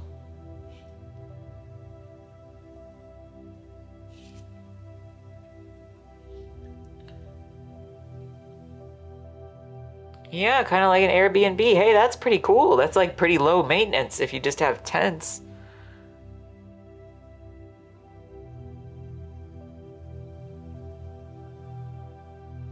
They've got beds and rugs and everything. Oh, wait, so she has the tents set up. Oh, I was thinking, I'm sorry, I misread that. I was thinking that they brought their own tents and set them up. Wow, that's quite the thing.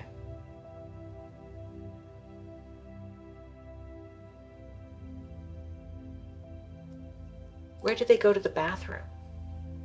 Is that a weird question? Oh no. I don't know if I'd want people pooping in my yard. So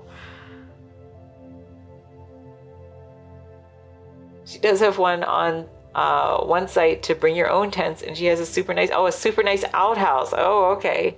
That's pretty neat. Your grandpa built an outhouse? What?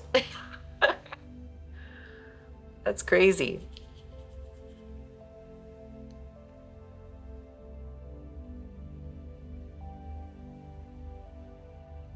We went years ago. I was never a big camper.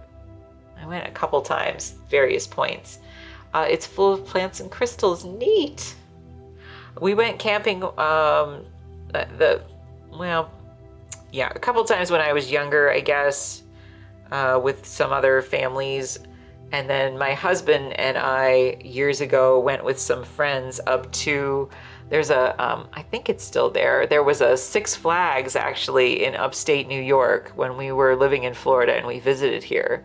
And it's kind of far, but they had a campground outside of the Six Flags, so you could set up a tent. So we got a tent and had a few rooms, and then a bunch of us just went and stayed in the tent. And then they had, like public restrooms that were on site for people to shower and stuff. So it was kind of neat. Kind of neat to do that. And then you just would walk over to Six Flags. So I thought that was pretty cool. That might be the most roughing it that I've done, though. I guess. Camping outside Six Flags. I do remember a couple other times, but that I went camping with other families when I was young, but it wasn't for very long, like just one overnight thing. And I think the one family had like an RV, so I think we stayed in a tent outside, but the RV was there like if we needed it. So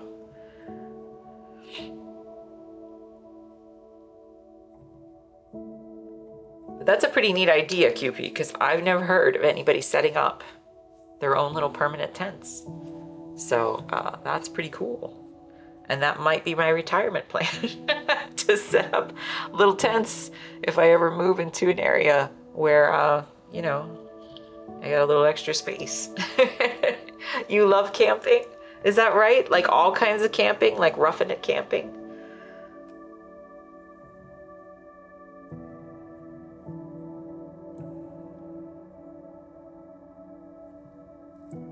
At that, I do remember once when I was very young that I did get to stay in like a beautiful log cabin that was at a camp. And I really liked that. But as far as like, outdoor roughing it camping, I don't know. I got kind of a thing for bugs and snakes. So I've just got the setup perfected. Cots, no tent, just easy setups. Wait a minute, you just use cots and no tent? Really? Wow, that's brave. That's truly sleeping under the stars. I'm impressed. I'm impressed.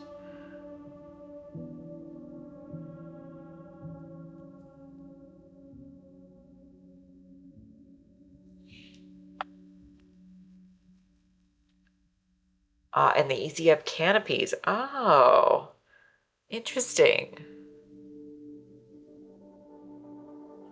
Nothing bad ever happened? No snakes in your cots or anything?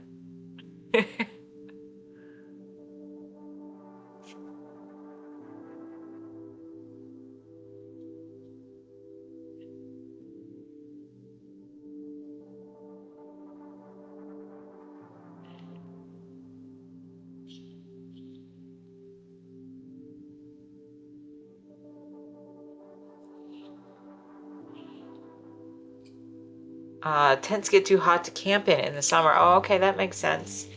Up north it's different. It gets chilly at night. Yeah, that makes sense. That makes sense. I guess I never thought of it as a hot and cold thing. I just thought of it as a snakes in my sleeping bag thing. So, um, yeah, I don't know.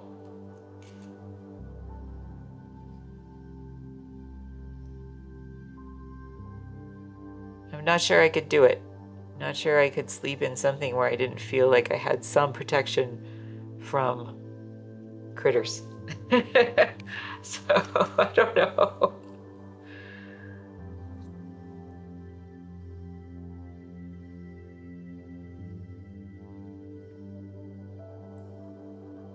All right.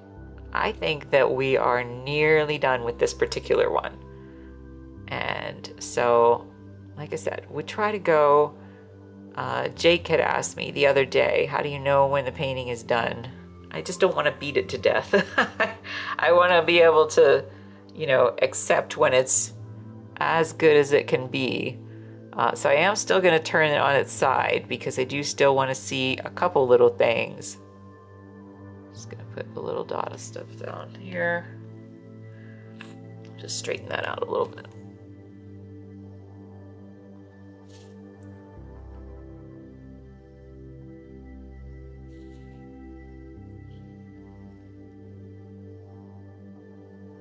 Little highlight there.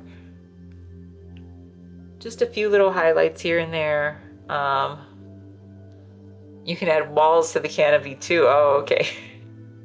Then just roll them up for the daytime, like screen walls. Is that what you mean? Or like a, so that it's not like enclosed like a tent? I mean, that's kind of like the festival tent that I have. Because I did go to a few little ones years ago that were, you know, just little day things. But I do have like a festival tent that has like little roll-up walls, sort of.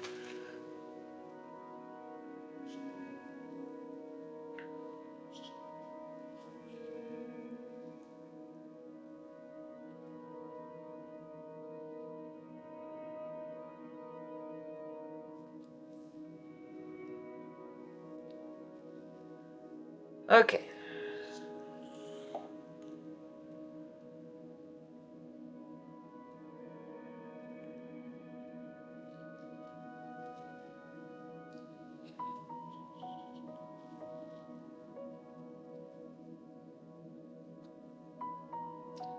Tent material for rain or screens or tarps. Okay, gotcha.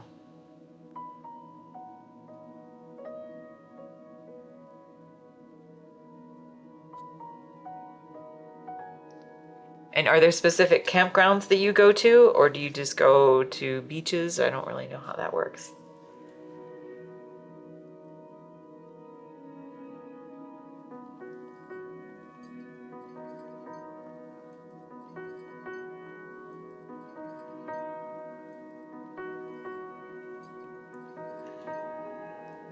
All right, I'm gonna turn this on its side.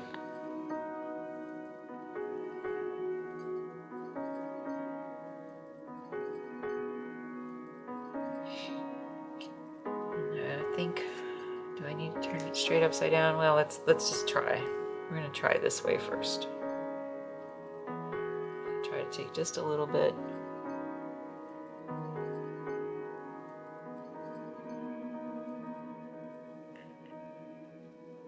None in particular you love at all. That's pretty neat. That's pretty neat. Do you think that you'd be one of those people who someday just like travels around in an RV and visits and camps in different places? I did always think that would be kind of fun, actually, but you maybe not, because you just, or whatever. I guess you could just take your car and your pop-up canopy. So.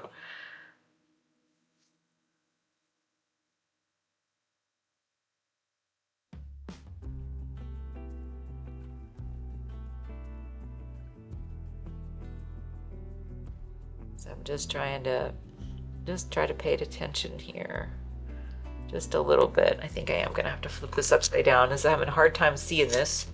Maybe one day. There you go. That's pretty neat though. That's pretty neat. There.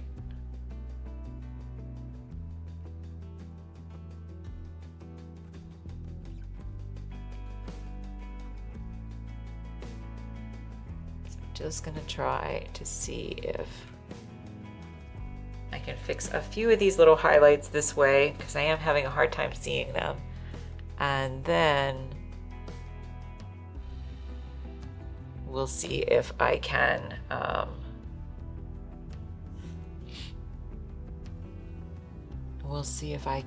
flip it sideways just to get, again, this little bit that I feel is lacking over here. So I am going to get a few little highlights in here. I'm going to try anyway.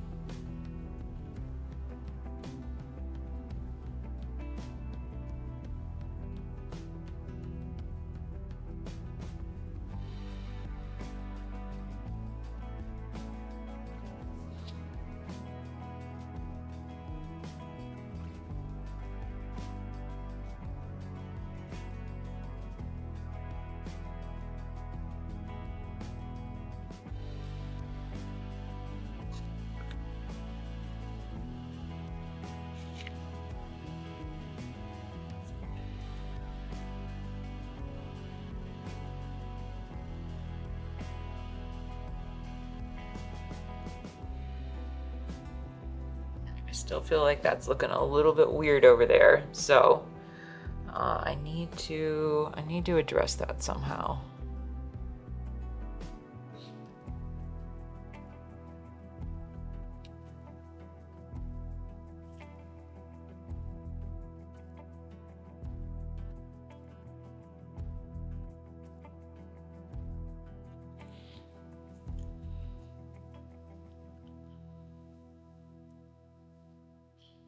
Again, I apologize because I do think this is, it's a little bit challenging for me at this point, just to do this part and be able to narrate it effectively.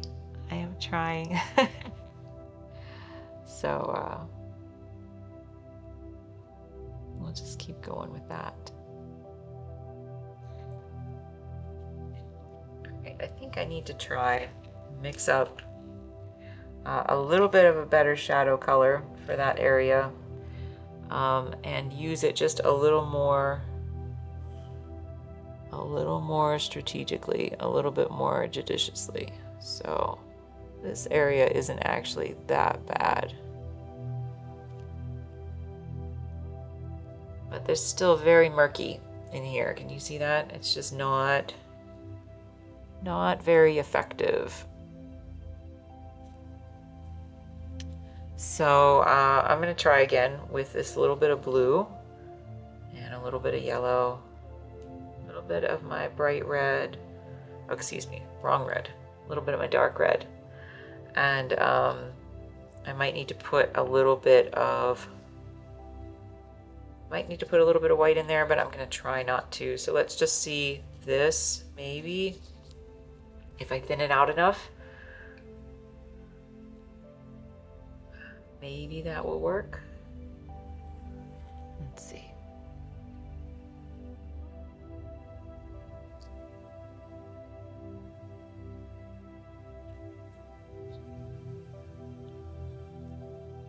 I'm going to put a little bit more red in there and just do a little bit of an outline, sort of, around some of these little boxes here in the cone.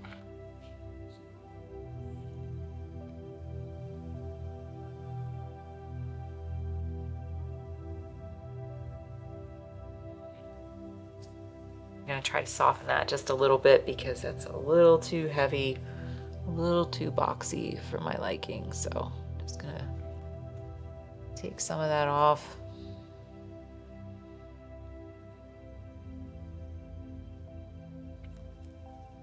Just a bit. I just want it to try to look a little bit more natural down here in its transition area. So let's try that again, right here.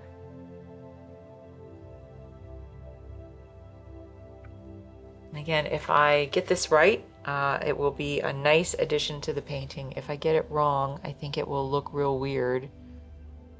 And so if I'm lazy, then I'm just going to get it wrong. So I might as well try to get it right.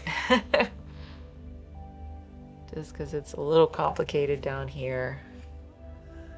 Again, going to take just a bit of red into that mix and just thin it out, because again, I don't have to mix new colors all the time. Sometimes I just have to add more of my acrylic medium to really get it to work, and it will just thin it out on its own. It'll make the color lighter just because I have more medium mixed in.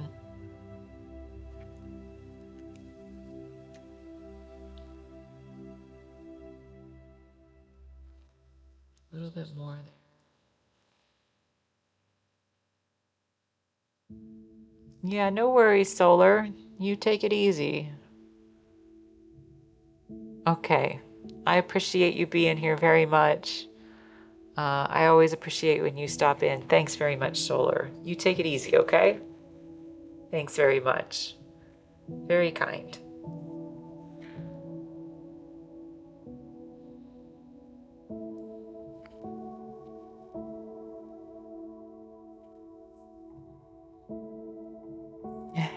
Of course.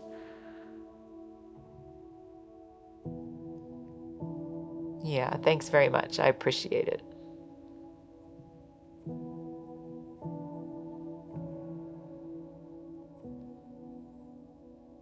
I always forget how late it is where you are too. But thank you very much. You take care of yourself, okay?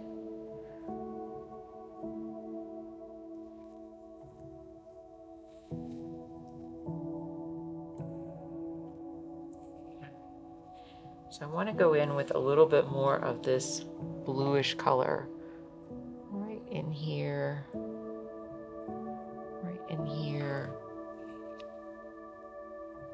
right in here.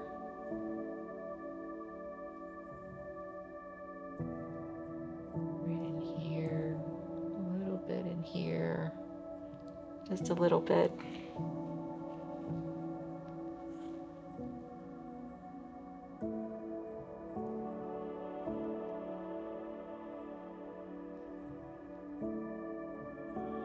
Well, we're getting there. QP believes in me. She thinks we're going to finish all 3 of these today. So I'm hoping that QP's faith is correct, and that maybe, maybe if I get real lucky, I can finish all 3 of these today. So we're going to try.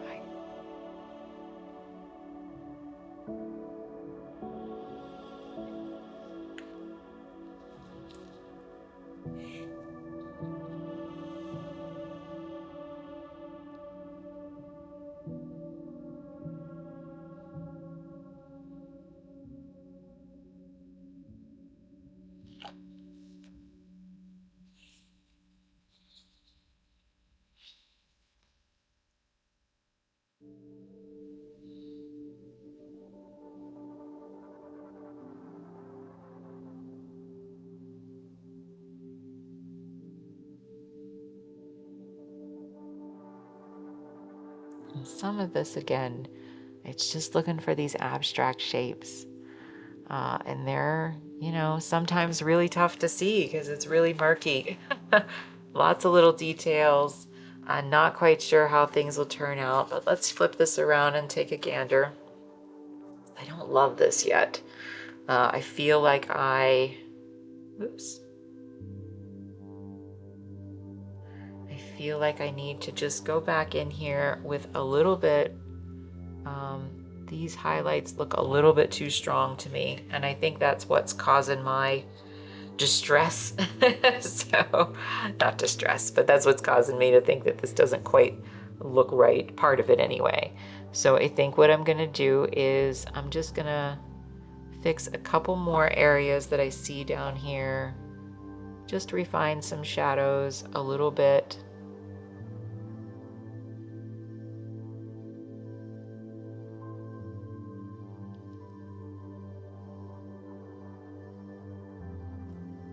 And I'm gonna have to go over essentially these highlights with some color so that I can knock them back a little bit. So I'm gonna take some of my brighter red, my yellow,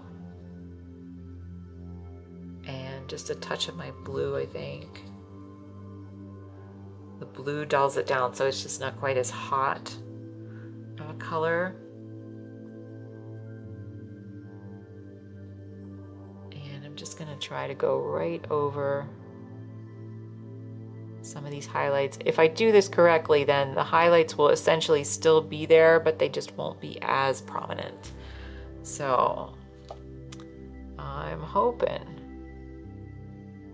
you know, they'll add to the shape and the appearance of the dimension, but they just won't be taking over the space in the way that I feel that they are. So that's a bit better. I'm still not loving it, but it's a bit better than it was. So I'm gonna go in and just put a little bit of white into this mixture and a little bit more yellow. So we just work a little bit back and forth. This is not as bright as my previous mix was, so I'm just gonna go in here and just try to paint around some of these shapes. Just see if I can get this to look a little bit more convincing.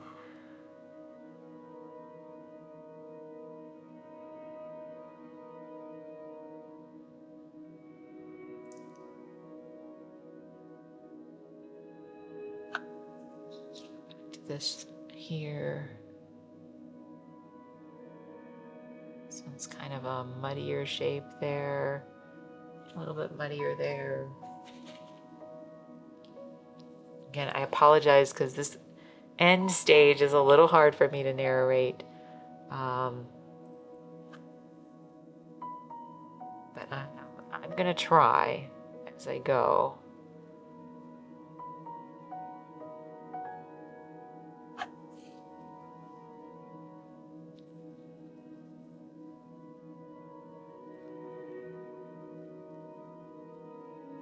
Just a bit. And I want to try to make some, you know, I guess you call them softer transition areas, where the shapes are just not as blatant as they kind of appear to be right now for a few of these parts. But again, it doesn't take very much. Like, if I get it right, it will look really good. And so I just have to be patient to know that might have to push forward a little bit longer than I was hoping to do. But we're gonna try anyway. I'm just gonna turn this on its side. Again, that helps me to just see a little bit better what's going on.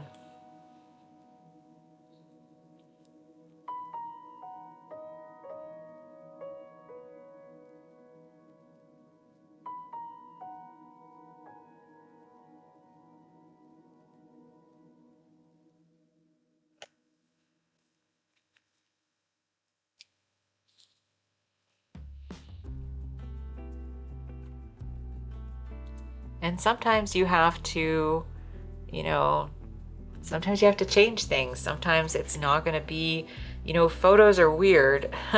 The more you work with them, photos really are weird because they're not always, it's maybe not correct to say that they're inaccurate. They're accurate, sort of, to one perception of reality, I guess. But that doesn't mean that everything that's in them always translates well to a painting. And so I try to kind of use my photo as a guide, but especially when I get toward the end stages, if I'm in the right mindset. I'm not always in the right mindset, but if I'm in the right mindset, let me just scoop this down for y'all, huh? Can't even see it. If I'm in the right mindset, then I can, you know, change the photo enough in terms of my painting to make it look better than what it would be if I replicated it exactly as it was. So that's something that, again, sometimes that works out, sometimes it works out less than I would like it to, but I do keep pushing on that end because I don't want to just be beholden to my photo. I want some flexibility to make it look better if I can. You know, photos do distort things just because of the way the light hits from multiple directions as opposed to one really clean light source. They also distort just because of the camera angle that you take photos from. That's sometimes they, well, for different things, but fisheye is kind of a thing where it curves around in the wrong way. So that's a thing that happens sometimes. You know, so you can, you know, I always thought it was really interesting when I can see artists who kind of play to that factor. I think that's really interesting in terms of art forms. Anna Luminous, who is another wonderful streamer on here, she mentioned an art form called distorted reality to me, and those painters kind of lean into that, where they, you know, they take something and maybe exaggerate it even more so that it looks intentionally distorted from the original source. So so I think that's interesting, but there's always lots of ways to make art. I think the most important thing for me is just that whatever I do, it has to be conscious. It has to be a conscious choice. So if I was going to distort something, that would have to be my choice to do that. I'm not going to do it just because I want to obey my photo.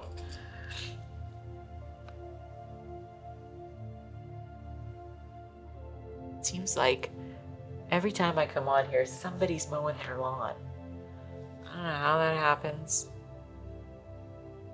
You know, I really like my little garden, but I have found a lot of people just simply like their lawns.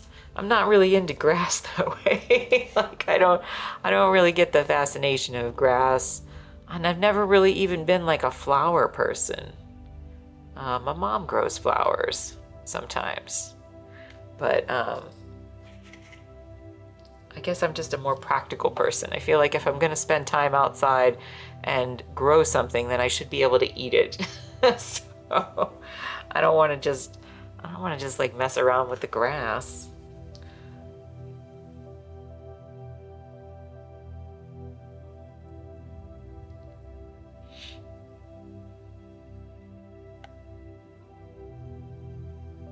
Can you all excuse me just 1 second?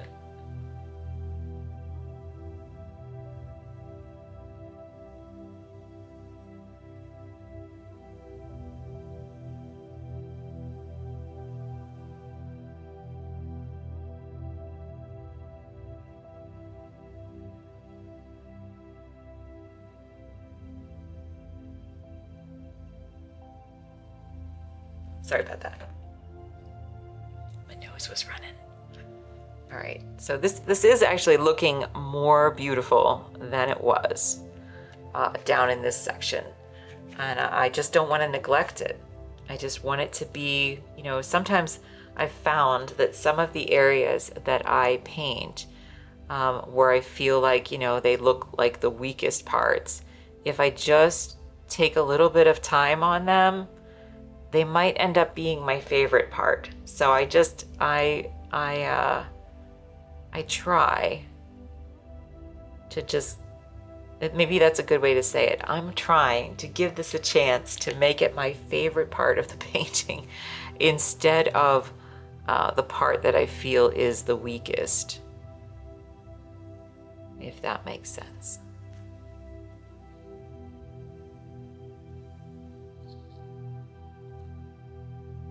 Will it work? I don't know. Who knows? I don't know, but I'm going to give it a chance.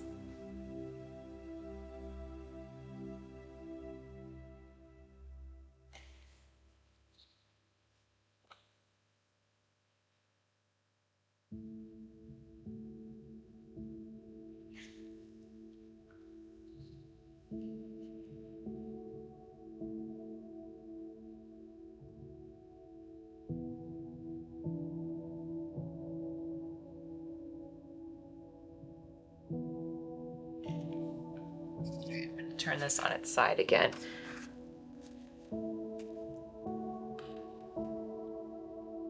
Again, I feel like it's a lot better than it was, like, I don't know, 10 minutes ago, but it's just not quite yet where I want it to be. Just not quite yet.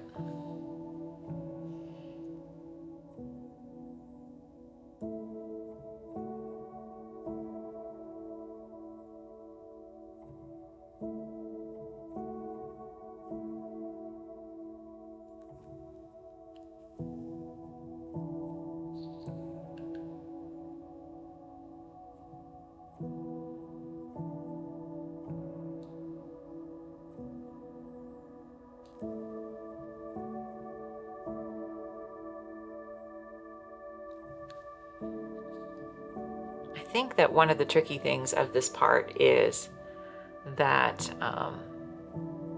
you know, these shapes go in and out, right? These curves. And sometimes when you photograph this, again, this is very specific to me, but I'm sure it would pop up in other circumstances. When you photograph them, if this makes sense, these little squares in here are shadows, shapes, but they're in the shadow. When it gets to here, they're actually popping out a little bit more. So it's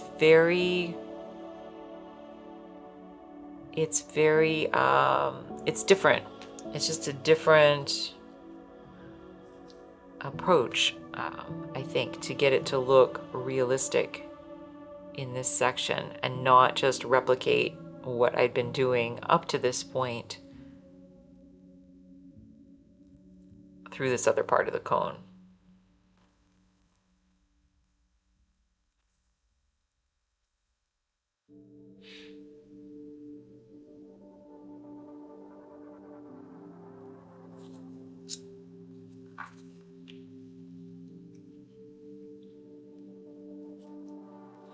It's so close. It's really close.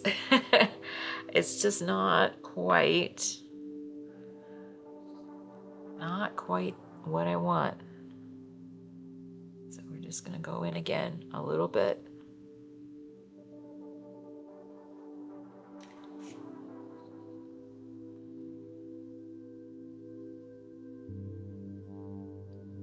Some of it too is the difference for me of, you know, using brush strokes versus using little marks. I prefer the little marks. I feel like the brush strokes make things look fake in something like this.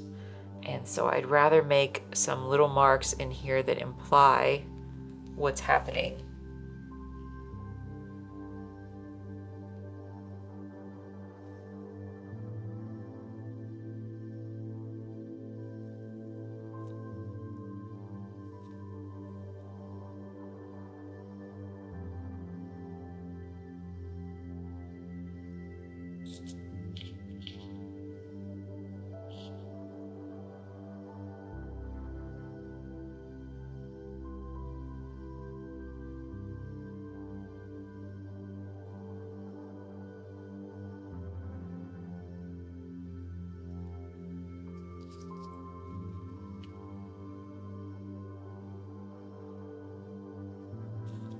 I did say that, you know, years ago I was what was called a daily painter, and I often painted around this size. I didn't paint quite in as much detail as I do now, because I did try to, well, I was learning at the time, but I did also try to restrain my time a little bit more.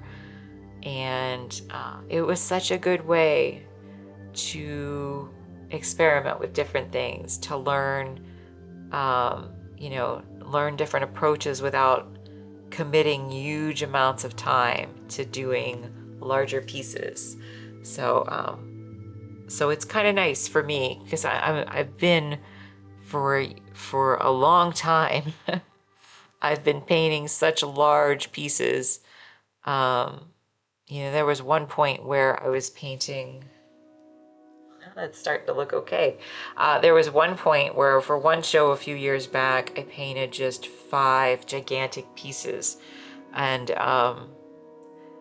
you know, and then I would do commissions that were also just gigantic pieces and very often. And again, gigantic pieces are beautiful, and they can be, you know, very impressive, and they can be even like a lot of fun at various points to paint, but they are intense.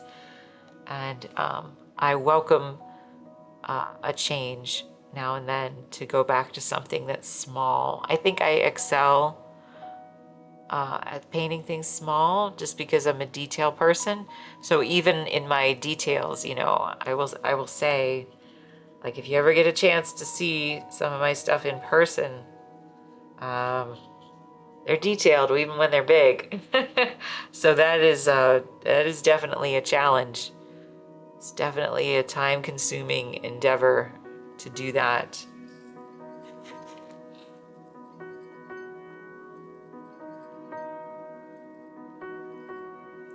So again, this is more like, this part is more about me like making little marks and additions that aren't quite as straightforward, maybe, some of this other stuff.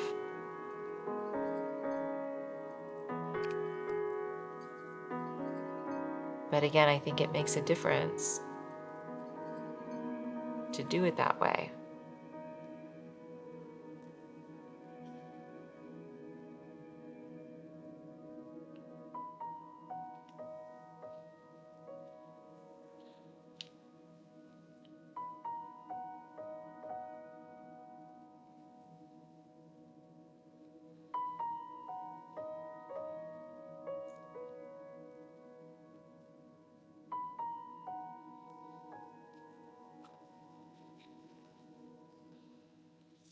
So I try really hard to, you know, even though I'm very detailed, I want things to look painterly. I want it to look like it's a painting. And so my approach to that, because I don't like thick brush strokes and I don't want you to see my brush strokes, is to simply paint in the translucent layers. So that's one reason why I do that, is because, you know, when I make all these little marks and you can see them, the marks underneath that are peeking through, I think that it just makes things more interesting, more human. So that's what I aim for.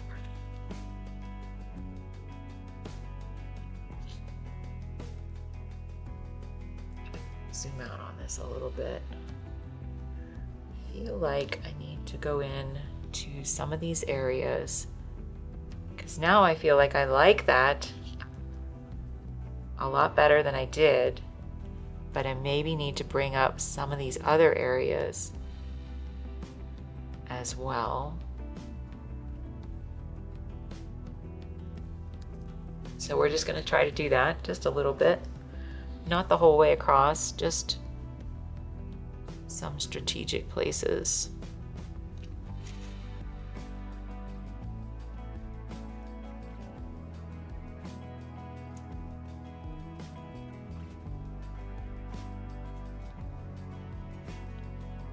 I think it's because this is more of like the, I'm gonna say like the transition on this curvature here. So again, I don't need to do this all the way up here, but I feel like I need to do it a little bit down in these sections here. And then it will all read together as one cohesive form, I guess.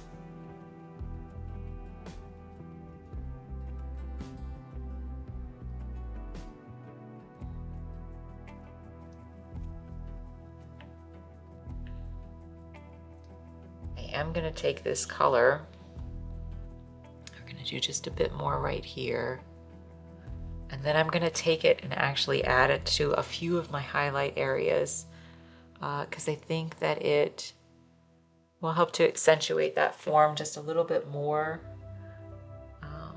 than it was.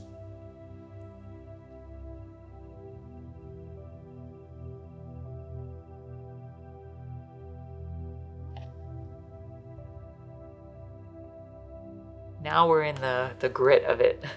You get to see kind of my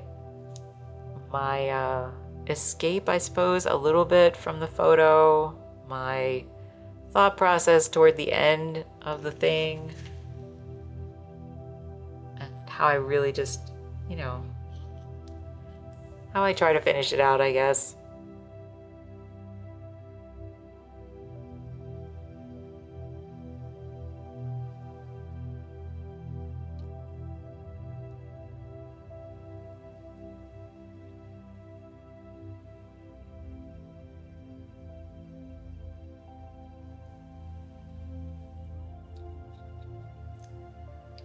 But kind of bringing that color that I just did as this transition color up into this area here, I feel like it just helps to make the whole thing read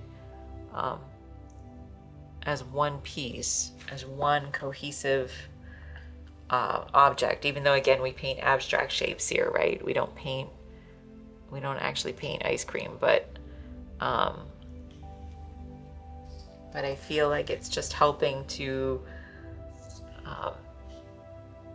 I don't know how else to describe it except that it feels better on my brain. So there's probably a scientific way I could say that, or at least a very formal artistic way I could say it, but I'm bringing this color up into the rest of it and it feels better to my brain.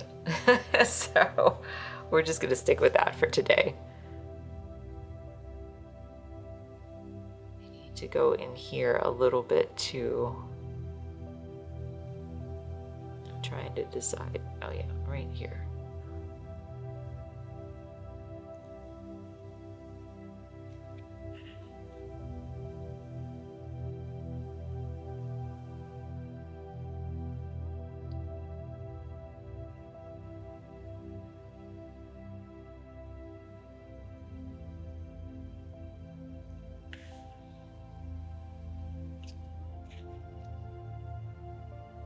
Okay, so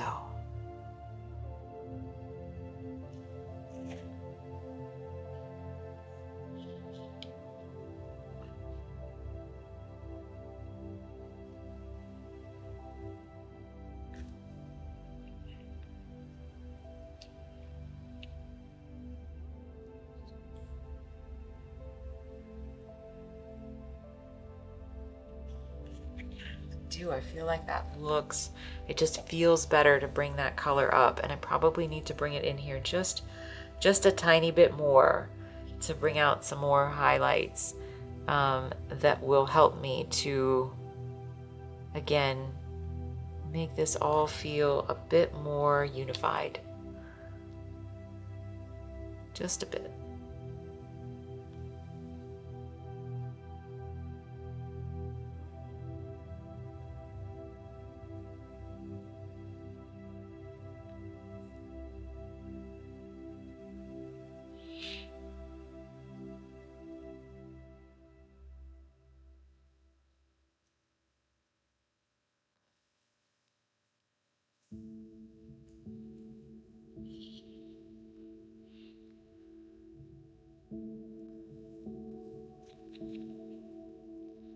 So I am hoping, I don't think we'll get to do it today, but tomorrow we're going to start a new project after we finish these 3.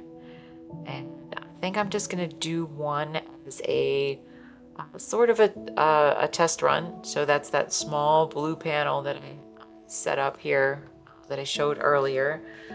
And we're just going to try to make it look like it's going to be painted trompe-l'oeil style.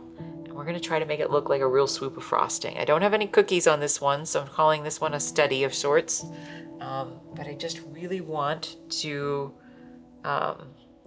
just work on a swoop of frosting. And I might actually, try to do some more like that are just nice little swoops. I think they'd make really nice artistic pieces, but they'd also be really good for me as a study for learning to paint my frosting a little more, even a little bit better than I have been doing. So I really like painting the frosting, but I think they'd look really cool on their own. So I have another project that a couple of other projects that I would like to start soon, and I feel like doing that would be good training for me. It's always good to keep, again, pushing your skills. And painting trompe-l'oeil definitely pushes my skills, so it's something that I really would like to try again. So I'm just gonna take a look at this, do a little bit more on my highlights.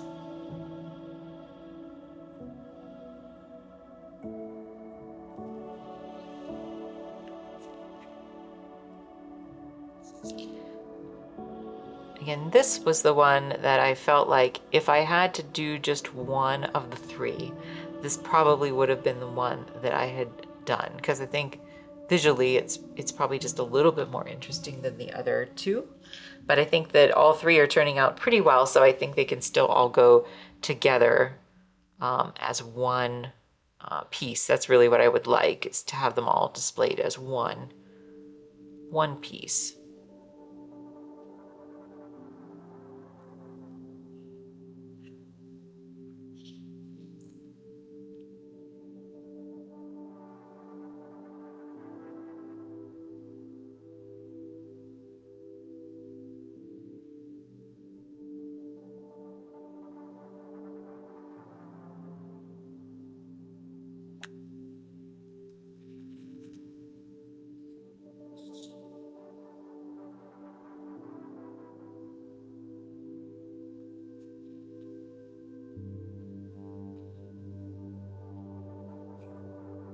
Just gonna come right in here, hopefully not screw this up, with just a brighter highlight right in here, and then right along a few of these.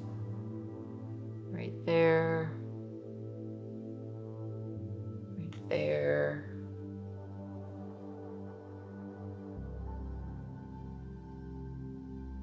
Right there.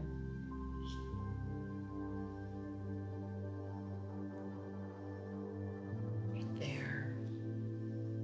Just gonna do a few more.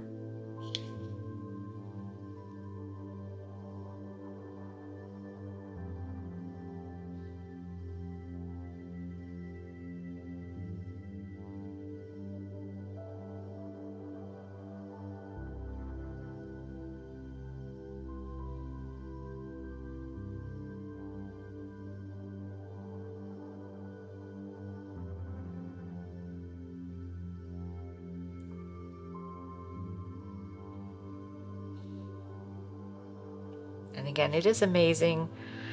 I think oh, you're still here, Cupid. I'm glad. It is amazing what a few little marks can do, where I feel like I was floundering a little bit, right?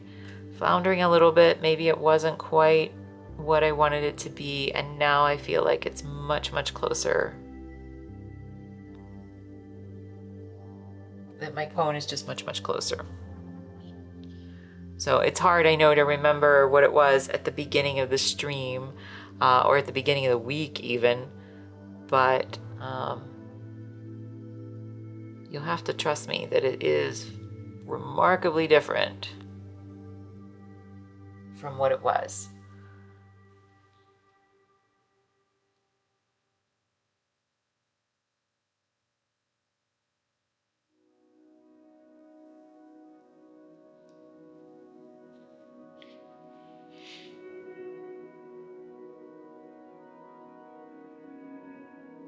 But painting 3 small ones, you would think maybe that would be easier than like one bigger one. It's not really. It's, you know, if I was doing these as studies, I suppose that would be okay. If I was doing them as a quick daily painting, that would be different. But since I'm trying to do them as actual, very detailed paintings, I mean, it's kind of 3 times the work. So it's a small space, but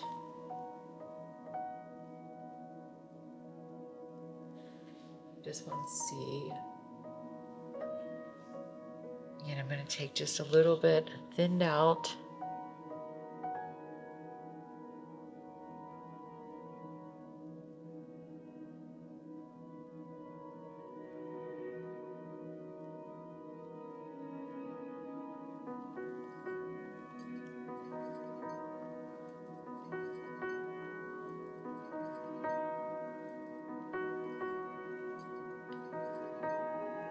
So even though we were talking about critiques earlier, I do hope that as you watch me paint, you know, that it gets your brain going.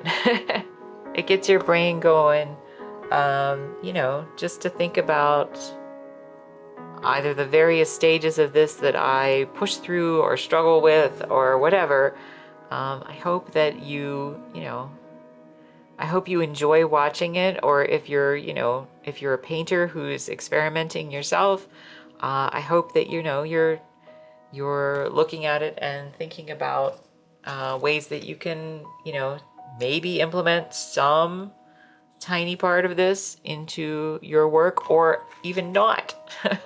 All of that is critical thinking for thinking like a painter, whether or not you want to use something or not. So either way, I hope it's useful for you, or at the very least enjoyable to watch.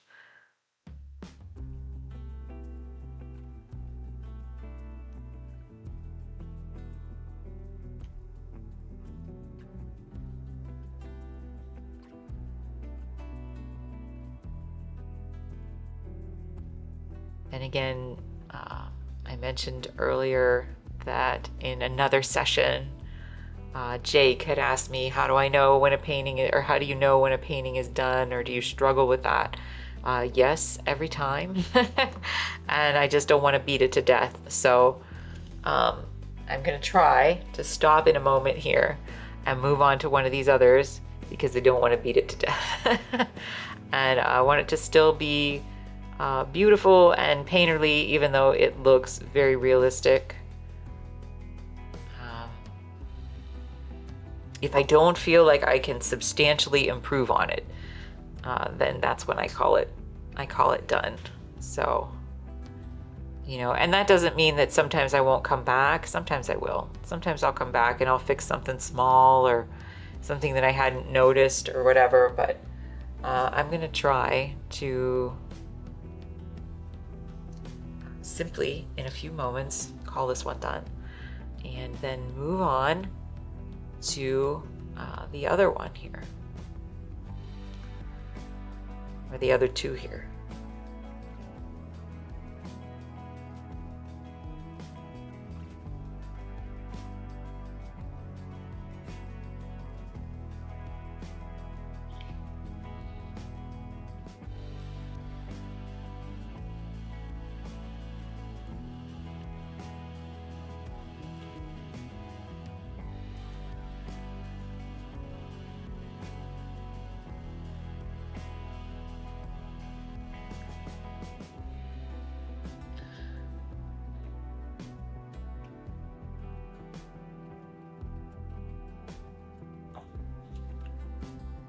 All right, I'm gonna call it done. We're gonna scoot this one out of the way. Everybody take one last long look. We're gonna call it done. I still might come back and do a few little tweaks, but 98% done, so we're just gonna let that dry. All right, we'll let it dry over there. Let's come back to this one, and I just want to show you the difference too, I guess, be a good idea. So this is one that we had done these few little things on the cone, and this is one that we just finished. So if you can see the difference, this was what this one started out like, what, like 45 minutes ago or something. So so we're gonna try to do that to this one, if we're lucky, and try to build out that dimension so that it's not just okay. so that it's a little bit more than okay. All right, so first thing I'm going to do is, I think, and I don't remember what order I did this on my other painting, but that's okay. We're just going to start again. I think I'm going to go in with my shadows in here because I feel like that's the weakest part right now, and I want to be able to fix that. So I'm going to go in with some of my bright blue, my dark red, which is my cadmium red, and my yellow. And we're going to go with a little more red in that, and we're going to thin it out quite a bit. And just remember, again, yellow neutralizes it. This color actually leans quite a bit yellow, so I'm going to put a little bit more yellow in there than maybe I would have otherwise. I kind of want it to be seen. So it's almost like, this is not going to make sense, but it's almost like a purpley green color. So it's a purple that's neutralized with a lot of yellow, I guess. So let's see if that looks okay. I think that might be okay. So I'm just going to go in. I have a pretty good indicator of these shadows over here, but we just want to try to refine them a little bit more.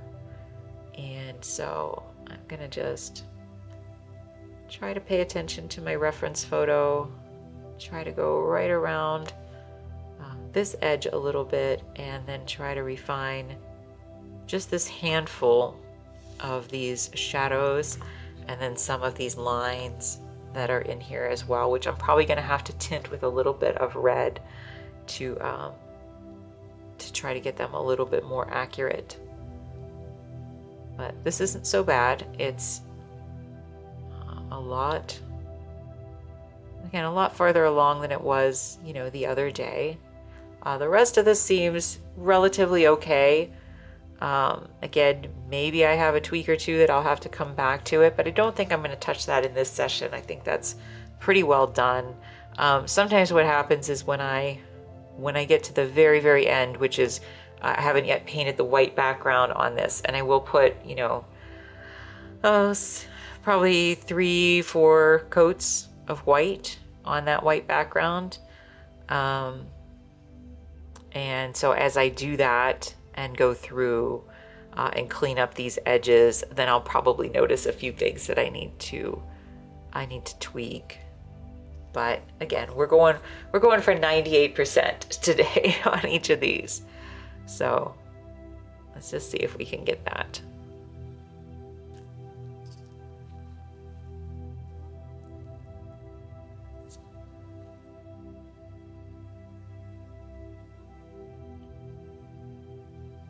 I think that getting shadows and highlights correct, it really adds to the drama of a piece.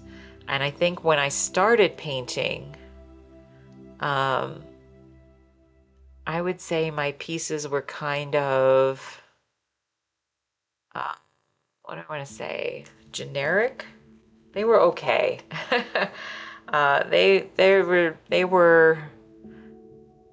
They were okay. Some of them were, you know, I will just say there were exercises in painting still life, and they were okay. But I eventually learned, and I'm gonna tell you secrets, right? Like I always say, I'm gonna share things so you don't have to struggle with them the way that I did. But part of it is simply learning how to better edit my photos when I take them. So, you know, this is not the photo that I take the way that I take it. This is edited pretty heavily, either in my phone or in Photoshop. I often use Photoshop because I like those tools a little bit better. But you have to really just take a few moments to make sure that your photo is full of drama. And I mentioned that one way to do that is to make sure your range of values is good. And if you don't have a good eye for that yet, you can just simply convert your photo to black and white. And if it If it looks like you have very dark darks and very bright whites or light whites in there, then you probably have a good range of value. If everything kind of looks gray, then you probably don't. If you're not hitting those really dark areas and really light areas, then you probably need to tweak your photo a little bit. So you can go into Photoshop, you know, simple tools, levels, colors, you know, you can add color, adjust your color layers, things like that. Fixing shadows and highlights, that's actually one that I use a lot, is to go in and fix the shadows and highlights in something, and it will help me in combination with some of the other ones. It will often help me to kind of eliminate some of the murkiness of my photo references. So when I mentioned the other day that I painted a strawberry cone that I had left sit for several years, that I had started, and it looked too technically challenging for me. And so I really wanted to come back when I had more skill to be able to attack it. But one thing that I did was I re-edited the photo. That was a big thing. I re-edited my photo reference. So I used both my improved painting skills alongside my improved editing skills to be able to give myself a better reference. So yeah, that's a trade secret from me anyway, is to make sure that you give yourself a good reference. Because if you don't have a good reference, if it's not, that's one challenge that I always felt like with commissions that were of things where people just gave me photos. Like a lot of times, if you do things to make money, like pet portraits and things, and some people make their livings off that, and some people are really good at that. But I always struggled with years ago when I was doing that kind of thing, like pet photos. And now I think I have the editing tools under my belt that I would be able to fix those much better. I enjoy making references. I always feel goofy when I use myself for it. You should not feel goofy at all, QP. There's most of us, I think, have at some point used ourselves. If we're painting people, you kind of have to. And like if you've ever seen old clips of like the Disney animators, I mean, that's what they did. They would just have a mirror next to them and make faces at themselves in the mirror, and that was what they did to be able to figure out what their characters were going to express in their drawings. So yeah, no, it's we all look a little bit silly sometimes, I suppose, but yeah, have to just do it.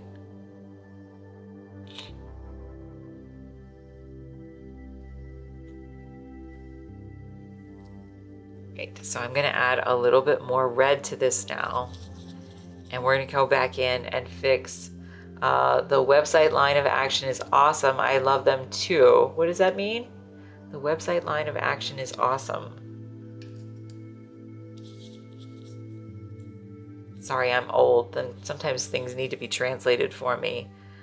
And it doesn't look like Kiwi's here. She would normally translate for me, so.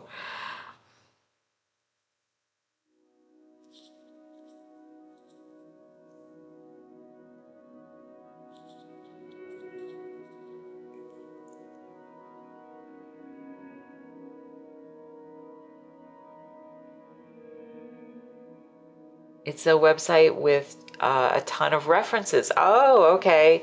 You can set them on a timer or just use them as long as you want. Oh, that's really neat. I'll have to check that out. I'm very curious. Website line of action. Okay, I will check it out. Yeah, I really do prefer to, at this point, make my own references. But I would say, again, if you're just starting out or if you're not sure what you want to do, certainly using a site like that would save you a lot of time and energy.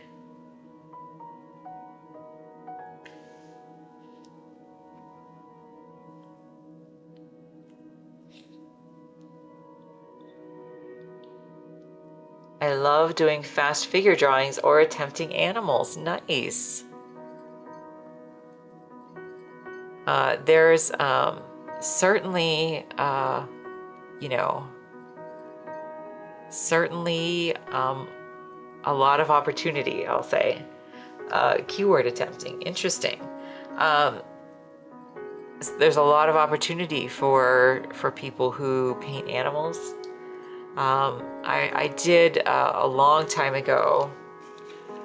I did an event that was in Celebration, Florida, which I've mentioned before. That's the town that the Disney company set up. And so I think they still do this in some form, but it was a dog day. And so on Dog Day, they had like a big festival for dogs. And the dogs were then allowed to like go in the restaurants, and there was, all kinds of tables and whatever. And so I did pet sketches with ink there, and I just did them for free. It was a very long time ago when I was just starting out, and it was very fun. It was very fun to do that. But people seem to really enjoy that, and so I've done a few pet things over the years. But yes, there's certainly always an opportunity for that. I used to sketch your customers on slow serving shifts. Is that right? That's pretty neat. Certainly figure drawing and painting. I will say I was never particularly great at it. I didn't think. Oh yeah, and you gifted them. Oh, that's pretty neat. That is pretty neat. Like I said, I did like the caricatures at Disney, and I did silhouettes I cut on Main Street and in Liberty Square. So I did those kind of things, but just I can do a portrait. I can do it, but I don't feel like, again, it's my strong suit. So, and it's not, I guess, I don't know. It's not my particular cup of tea, but that's pretty neat that you were able to do that. And again, that's a real gift if you're able to do that, and so lovely that you would gift them to people. So that's pretty neat.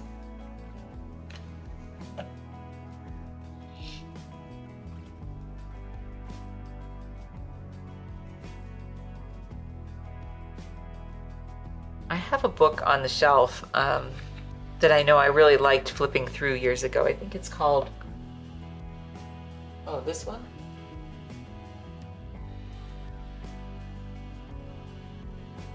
Portrait Painting Atelier. Anyway, this was a nice book on portrait painting, if anybody's interested.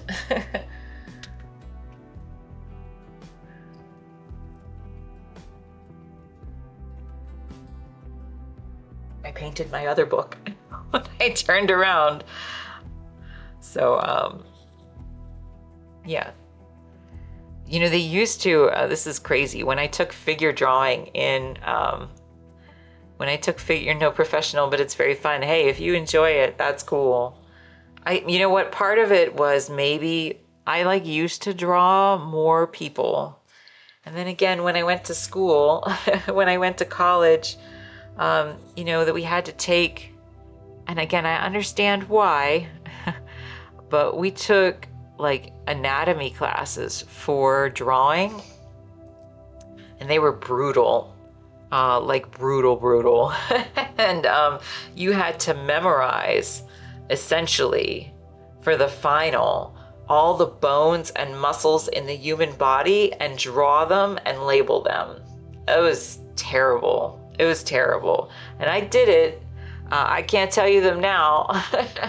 But I just feel like that was, I don't know. It's so counterintuitive to the way that I make art nowadays. So I'm sure that it's very useful if you're really a portrait painter for a profession. But yeah, it was not. We used that website for figure drawing class. Oh, that's neat. That's neat. Yeah, we used to actually have live models for a lot of our drawing classes, but that final was terrible. It was just terrible. It was so much memorization, and I just felt like unless I just didn't feel like it was useful for me. It was very stressful. So maybe that turned me off a little bit from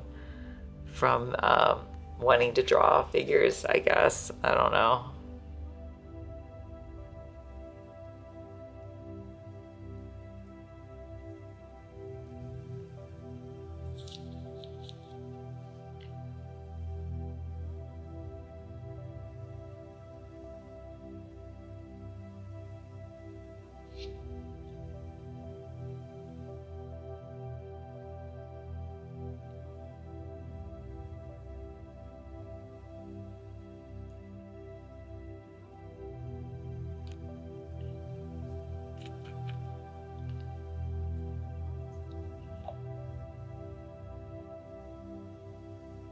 All right, so I think we're actually doing okay on this. And I'm going to go ahead and I'm going to try to, again, mix up kind of a lighter color like this. Do I have enough of this? I might have a little bit in here. Let's just see what happens if I try to use this, because this isn't totally dry yet. Maybe. Yeah, I think I need to mix some fresh stuff up. Okay, so we're going to take a little bit of my bright red with a little bit of my yellow and some white and some blue.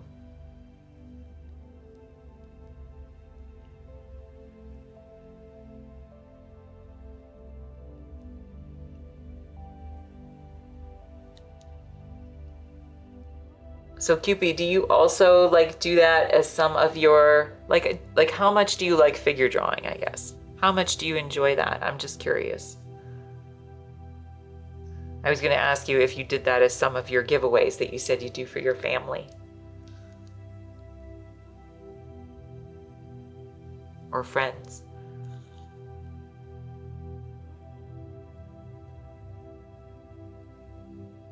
I really enjoy it. I find myself going back to it a lot. Well, that's really neat. That is really neat. I mean, I think that should tell you something, right? Maybe not.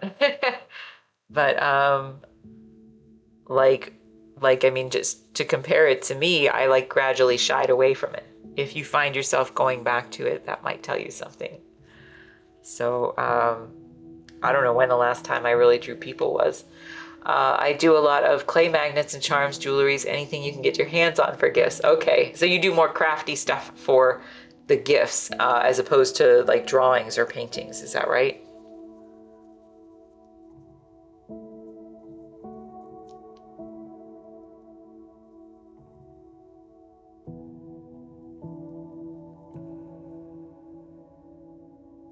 Yeah, and if they're getting a drawing, they're important. Okay. I gotcha. Yeah, you know, it's funny because I can remember, um, like, especially when I was young, I could do, you know, I could draw people. And when people found out, they just thought I could draw everybody, and then I would just do it for free. Like my time wasn't, you know, that's one thing when you're artistic, when you're creative, sometimes people will think you can just do stuff for free all the time. And I even remember like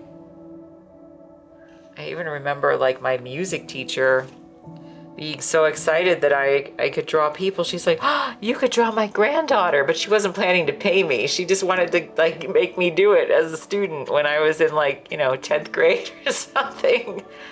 So you got to draw the line somewhere on those kind of things.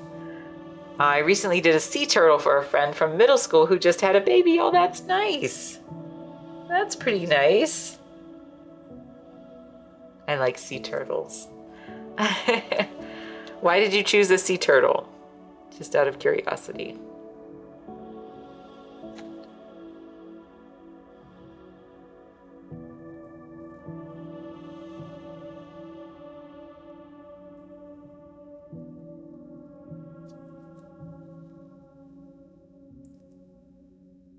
It was my first ever large piece in colored pencil. Nice.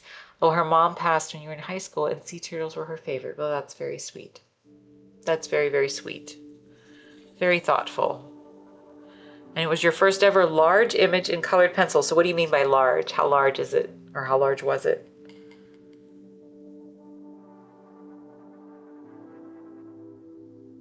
And that was her request. Oh, well, that's very sweet. Very, very sweet.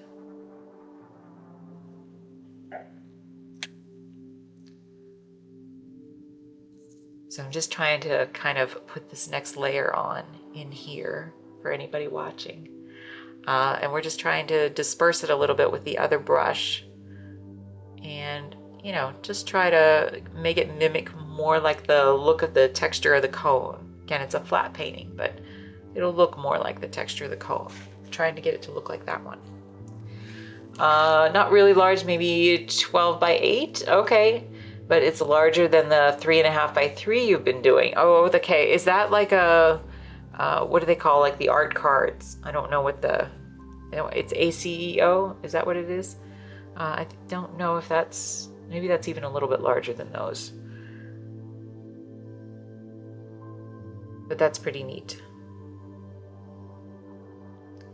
How did you enjoy the colored pencils?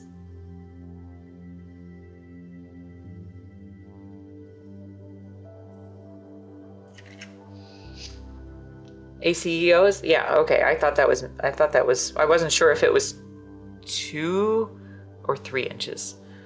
But how did you enjoy the colored pencils? Oh, okay. 2.5 by 3.5. Okay, that sounds, yeah, that sounds more like an ACEO. It's been a long time, but I am aware of them at least. And that's what you do on those typically? You'd use colored pencils? You love them, you bought yourself a large Prisma set, and they're amazing. That's pretty neat. Yeah, I don't have a lot of experience with colored pencils, just like when I was in high school. Not really much after that. But I see people who create amazing work with colored pencil. So again, I think that's a very underappreciated medium that a lot of people, oh, you've only done a couple ACEOs. I think colored pencil is a very underappreciated medium. And I really do. I think that people have created some beautiful work with colored pencil. All right, I'm gonna take my other brush because I got to get in here a little bit. Well, do I need to do that yet? Let me do just a tiny bit more with this, and then we're gonna switch to the other brush. So I'm just gonna do a little bit right in here.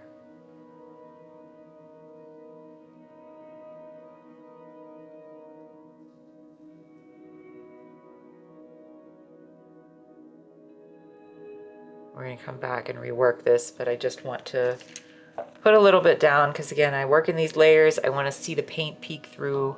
So I'm just gonna disperse this just a little bit.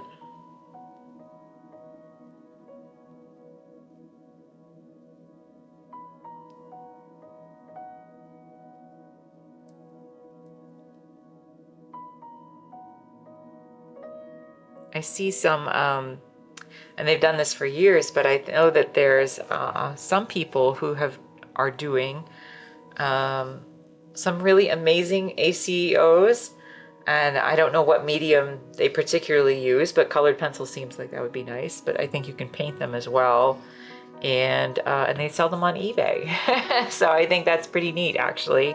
And they've done that for a number of years. I kind of remember when the craze for that began, and it's kind of nice to see that so many people continue to do that. So so you never know, Cupie. You could just, you know, start painting a few ACOs here and there, put them up on, or start drawing a few. All right, so I'm just gonna come in here.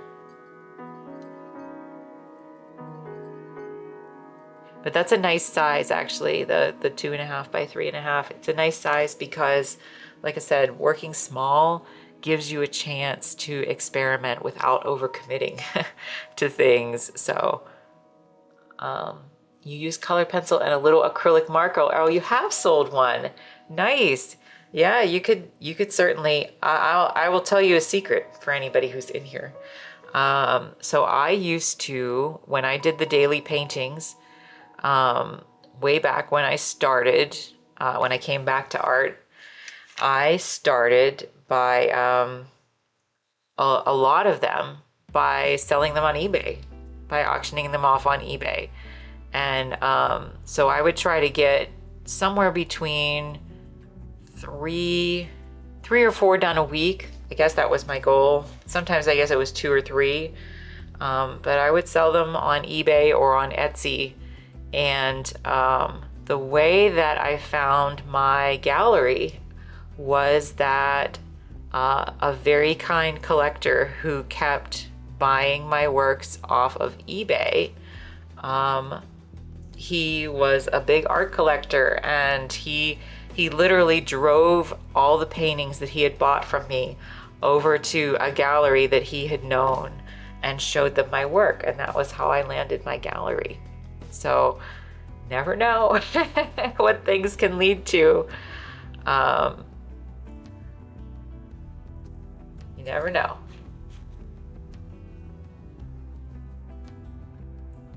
So we're just gonna try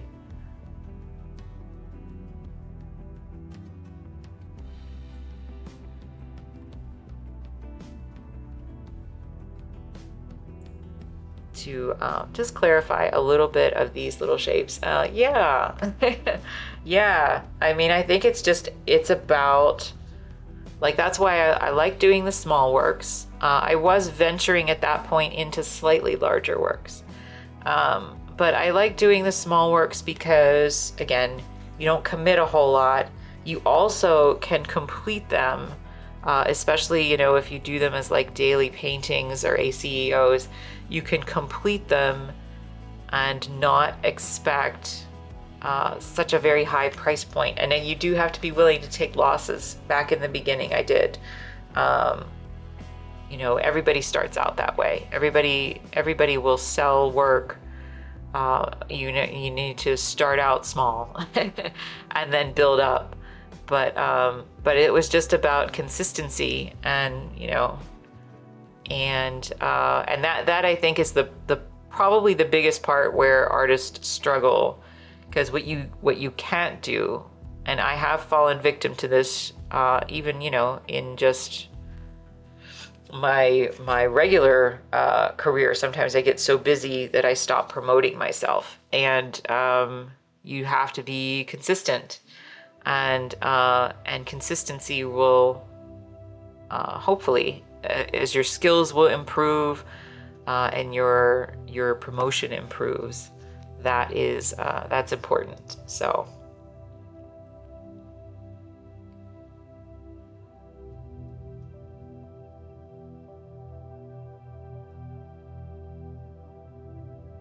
but yes, I don't know what eBay's like anymore. It's been a long time since I've been on there, but I know that there are still people who sell the ACEOs on there at the very least.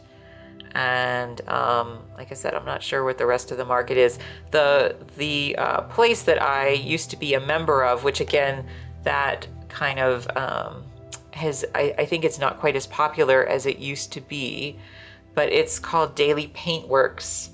And if you go look on their site, just dailypaintworks.com, and they have lots of artists on there who basically paint small works and promote them on there, and then they will link it to I don't remember if you can actually sell stuff directly on the site. I don't remember, or if it's more of a promotional tool. But it's typically for the purposes of marketing things that are small, a little more affordable. You know, I mean, you can do it for other stuff, but that's the goal, because they're really trying to get you to be on there, you know, in that daily painting craze. They're really trying to get you to, you know, produce a lot of small works consistently. So So yeah, might be worth checking out. And there was other sites back in the day that used to do that as well. Daily Paintworks was just the one that I was a member of, but I do know that there were some other sites that did that too.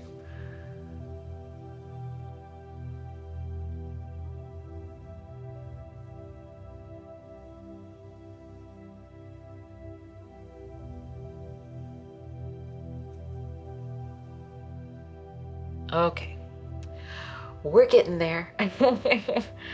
We're chugging along.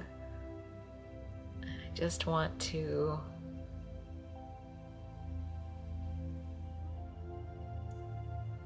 I'm really hoping, really hoping that we're gonna get all 3 of these done. I think that one's pretty well done. I think this one's almost there. So I really am hoping that today we can finish these.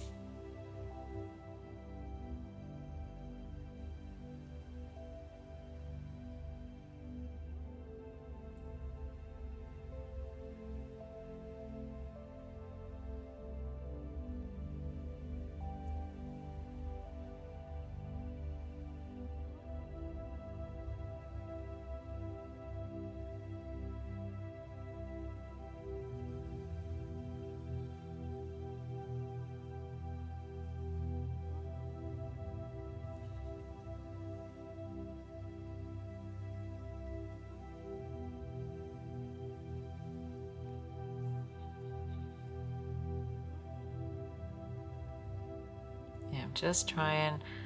I don't feel like I have to build this section up too much with too many marks. Just enough to give it, you know, a little bit of form over here. Again, I don't want to beat the painting to death. So I want to try to refrain from that as best I can. But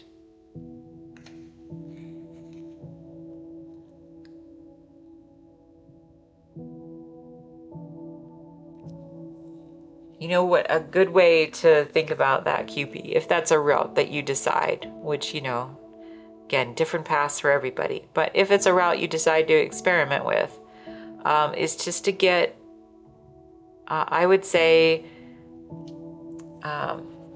get ahead, right? So like, don't make one painting and then suddenly try to sell it.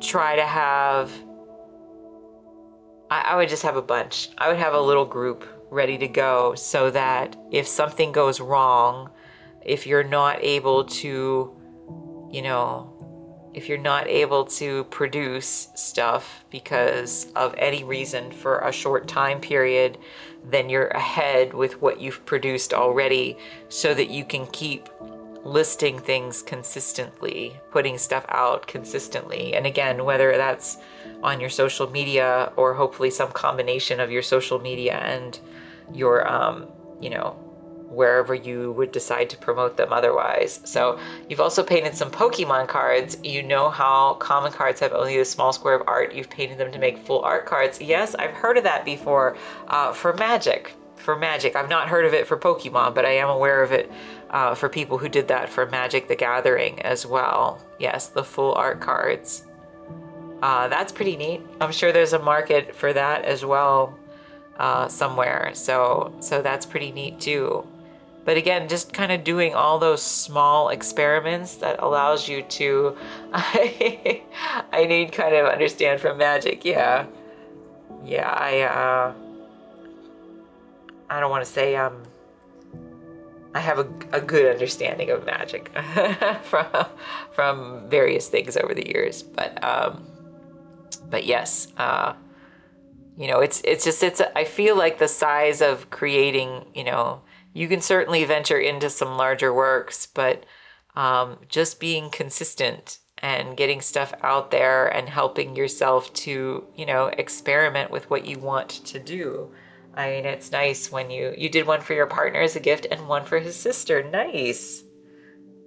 Is that a thing that they would allow you to sell at like a Pokemon event, like a card trading event? I don't really know. The giant pieces I did for school on me, charcoal so messy. Probably, I don't know. So again, you have lots of opportunities. It's easy to get, what do I want to say? Overwhelmed by the number of choices in front of you, right?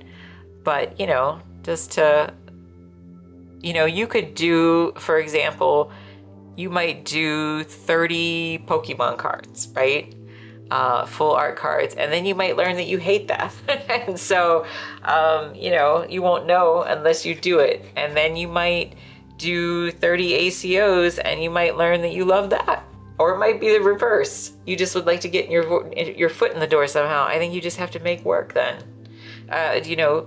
Pick a small works. I would say small works. Again, I'm not an expert, so I can only tell you what worked for me, but start small. And just try to keep going and understand that you're going to take a loss sometimes, and that not everybody's going to love what you do, and you just have to keep doing it. That would be the easiest for your brain, definitely. Yeah, well, you know what, what's the harm in trying, right? What's the harm in trying? I think that's the big question whenever you come across something like what's the harm in trying? If you end up with, a bunch of Pokemon cards that you decide you don't want to sell, then you can gift them to people that you care about. So they will, I'm sure, serve a purpose. But it would be pretty neat if you could, give that a go and see.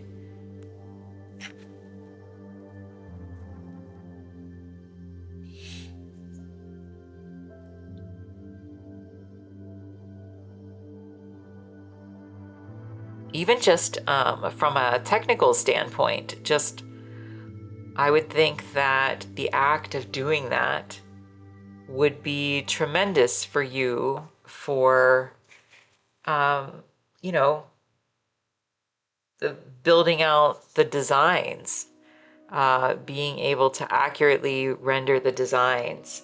So ACOs are so fun to me because they are the same size and you can keep them in a card binder. Nice. See, there you go.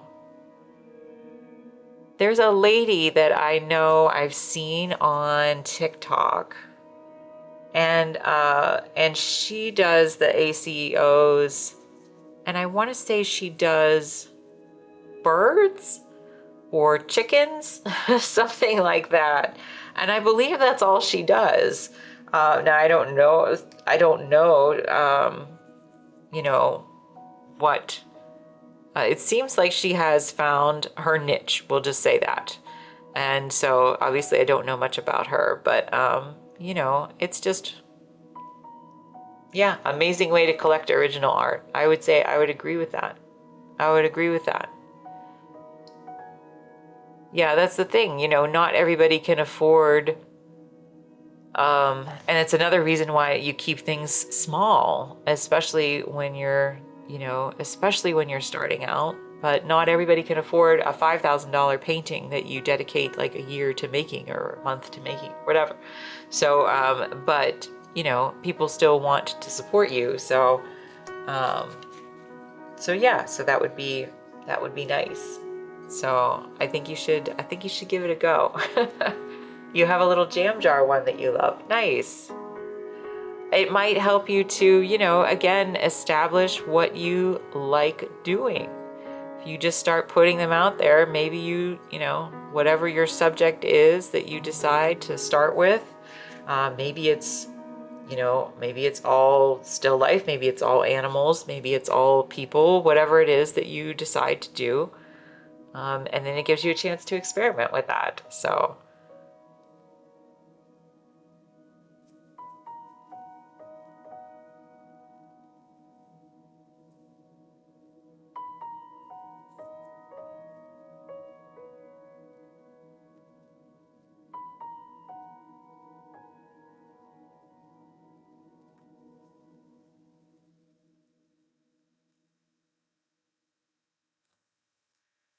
All right, I'm gonna have to pause the stream just for a moment because I gotta go refill my my little cup.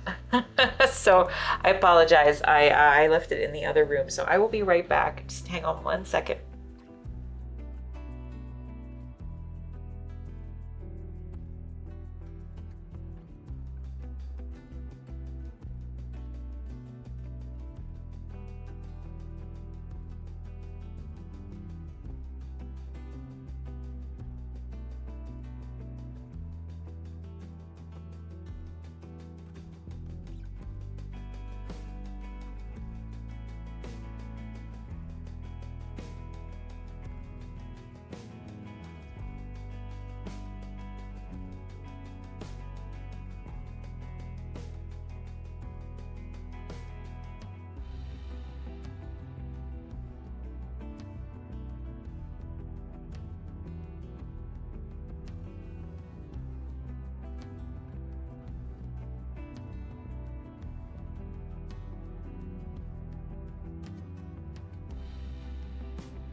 Okay, thanks for your patience. Sorry about that.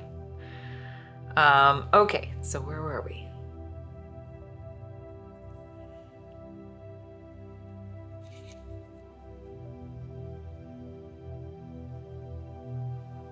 All right, I'm just gonna go in and try to make a few stronger highlights in here. I'm gonna put a little more yellow in that, just a touch.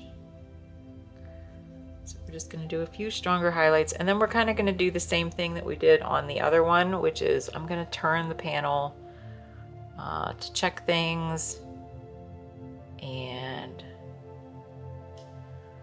that's a little bit too strong.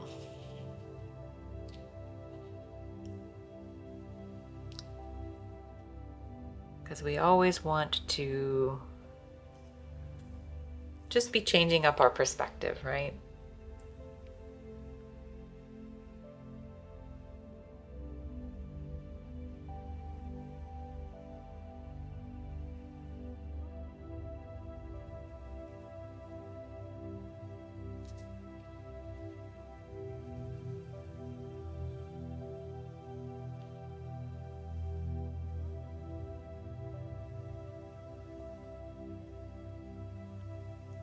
But this does look a lot better already, I think.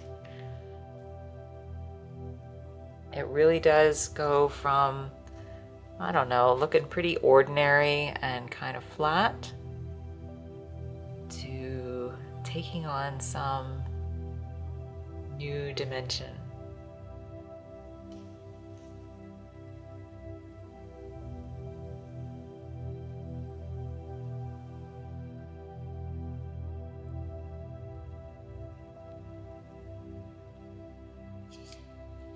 And then I can get this just a little further along and declare it semi-done. Again, we're going for 98% roughly today. I am going to go ahead in here and just put a little highlight. But then at that point, we can move on to the third one and hopefully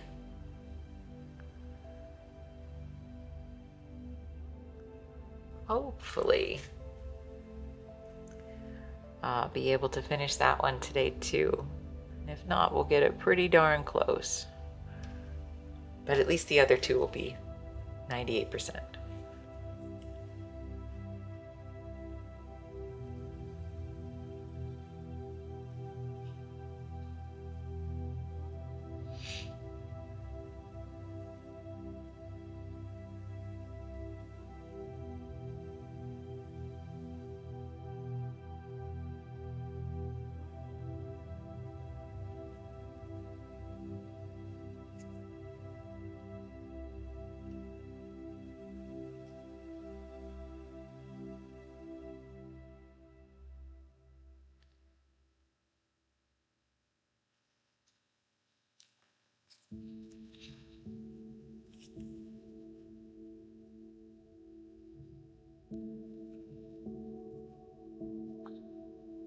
I do think this looks so much better though.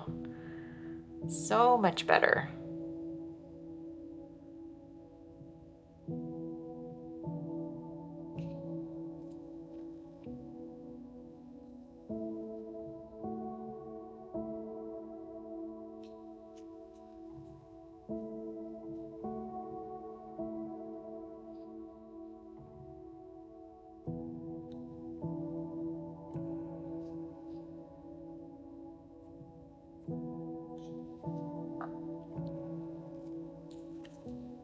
My glasses down on my nose.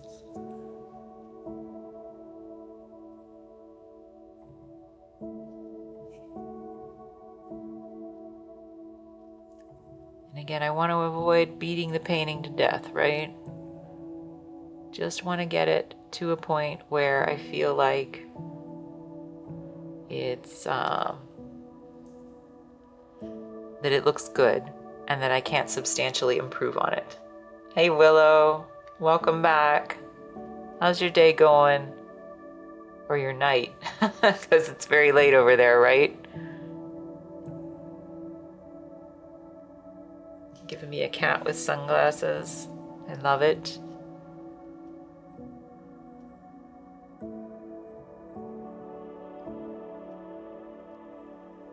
I love it. I don't know why cats with sunglasses are so cool to me. I don't know.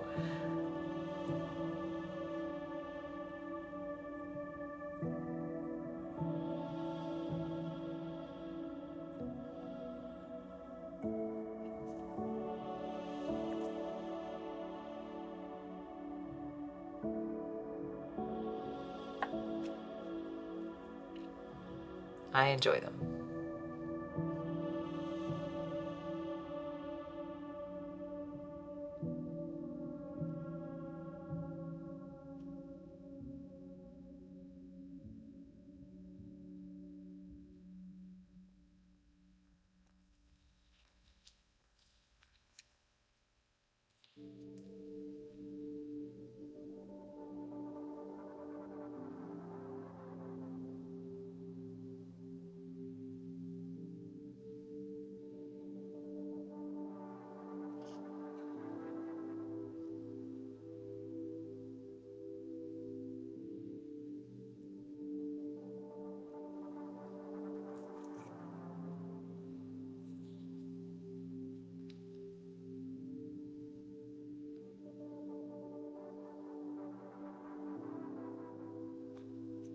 So we're gonna try to do, and kind of the same thing we did over here where I had to concentrate on how to make this like really beautiful. So I feel like I need to do that over here as well. So we're gonna see if I can do it. Again, I dig Willow's Obnoxious Diva is Willow. I dig her her little cat with sunglasses. When we used to go to the Tampa Bay Rays games, the baseball games, they had something called DJ Cat, and DJ Cat was just kind of what it sounds like. It was a real cat that was a DJ, and I believe he played the piano. So I've got a thing for cats with sunglasses and cats who play the piano. I don't know why. One of my kitties used to play the piano, actually. She used to like to hit the keys.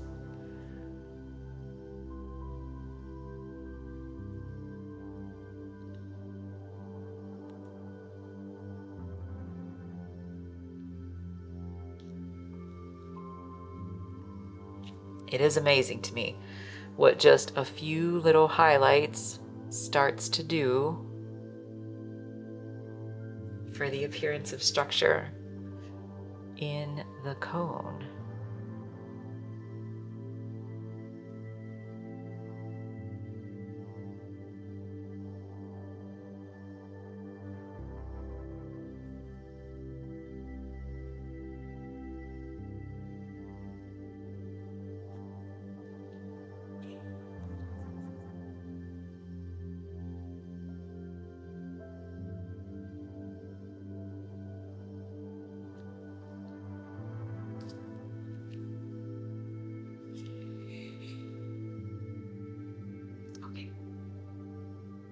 We're getting there.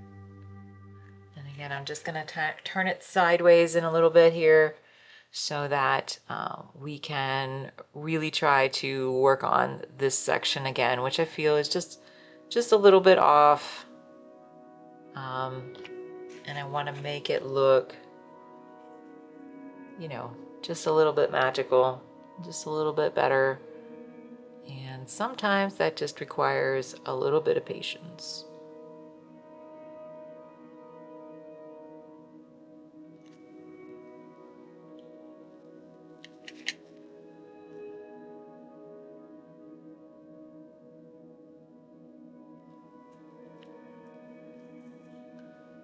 So I'm going to turn it on its side.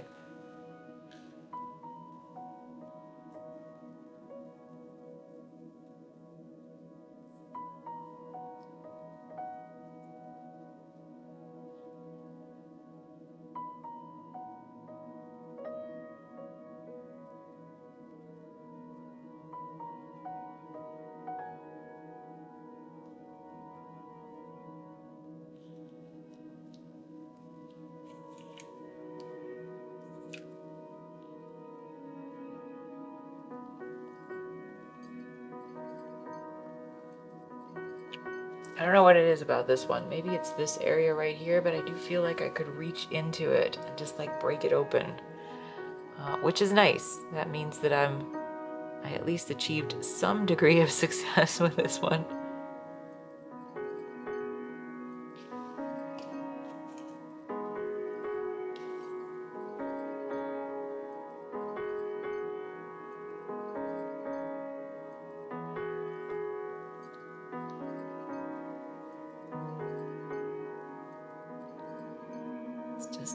This a little better, and I think I'm gonna need to add some of this little bit of bluish tone to the shadow. We're gonna see. Hey Willow. All right, I'm gonna go in with just a little bit of this bright blue again with again some of my darker red. And we're just gonna kind of make something that leans a little more yellowy blue.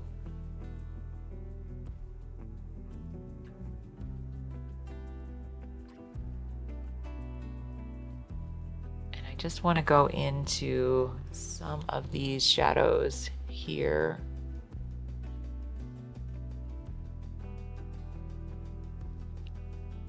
With just a very thin glaze.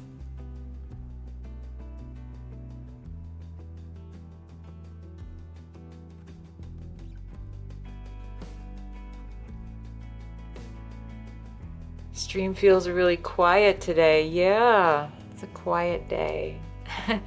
Everybody's kind of worn down. That's okay though.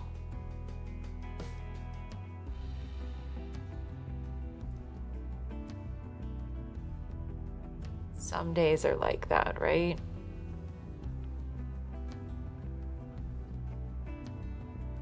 We were hopping a little earlier. Peaceful day. There you go. It's a peaceful day.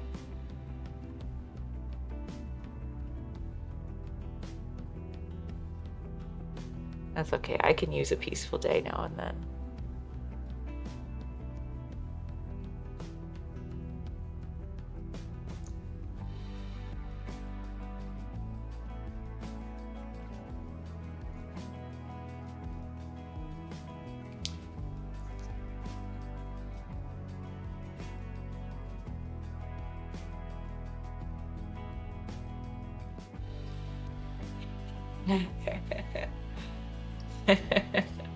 Well, Cupid and Willow are here, so that's all we need, right? And I think there's some others that were lurking around here too.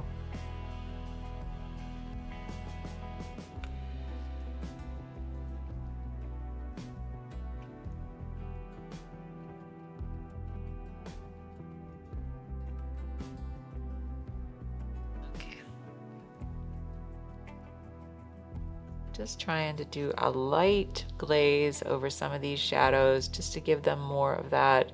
It's sort of a warm greenish tone, but it's like over this red. Drawing a little bit, are you? Nice. I'm so glad, Cupid. What are you drawing?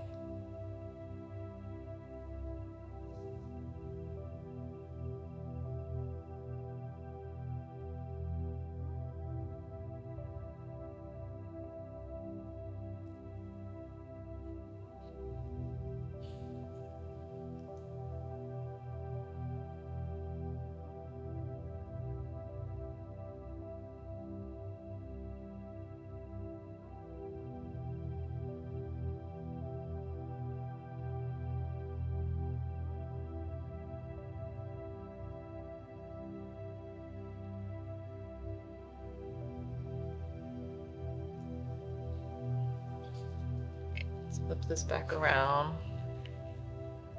Need to fix a few shadows I can see. So I'm going to take a little bit more of this red, put it in here.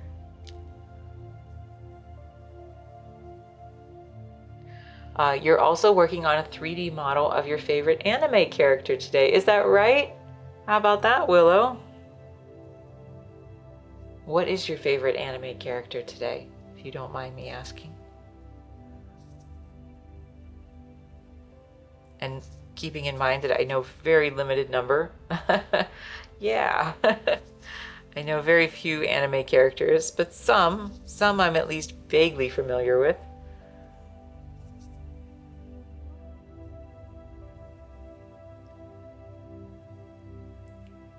Here, just gonna go in here, do a little bit in some of these areas. But I love that. I love that I have two people in here right now, at least two that I know of, that are working on something. So your personal fave is it Nezuko Kamado? Okay. Very cool. That one I have not heard of, but again, I have a very limited knowledge of that. So that is very cool. Very cool. So I love that both Willow and Cupid are drawing today. Nezuko. Do you know who that is, Cupid? I really enjoy working on any project involving this character. That's nice. Is that something that you're doing for yourself or for one of your clients, Willow?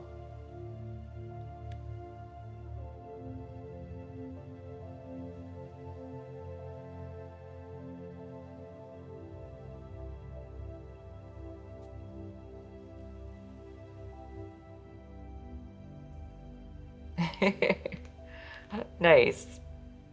Oh, it's a commission. Okay, very cool. Very, very cool.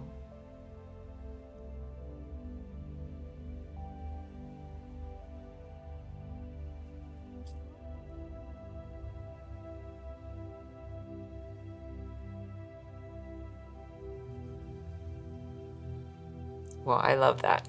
I love that you're both drawing.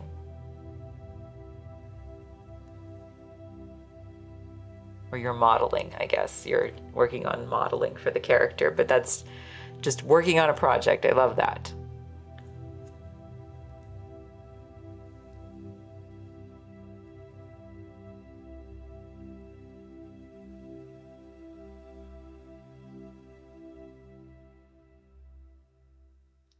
Whenever I sit to make something for myself, I just don't feel like doing it. I understand.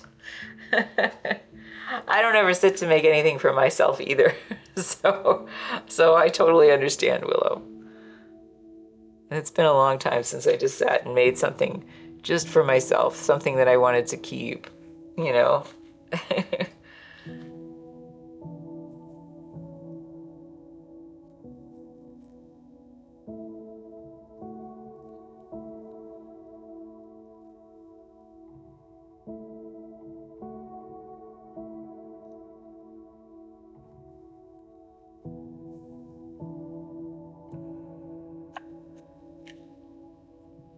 All right, so I'm gonna try to get a little bit more in here. I think, where did I have that? Oh, right up here. There we go. So we're gonna go ahead and take a little bit of this color, just thin down quite a bit. And I'm just gonna try to dab it in here a little bit. Very, very thin.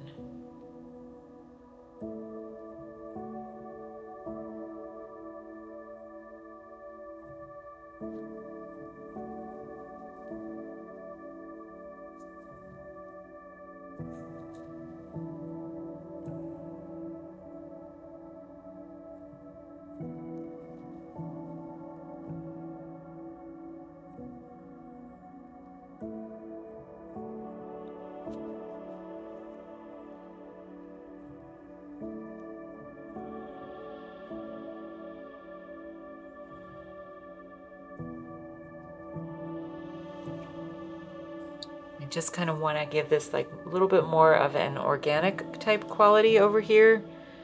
So I'm just kind of keeping these marks, you know, a little dotted again, just a little bit rougher.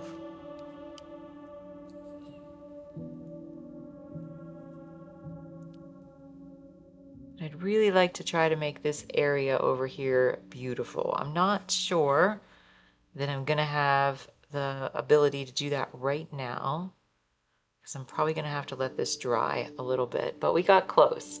We got close.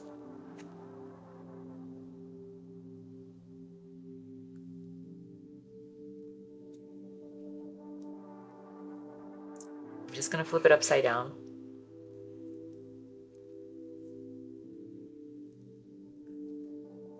Just put a little more in there.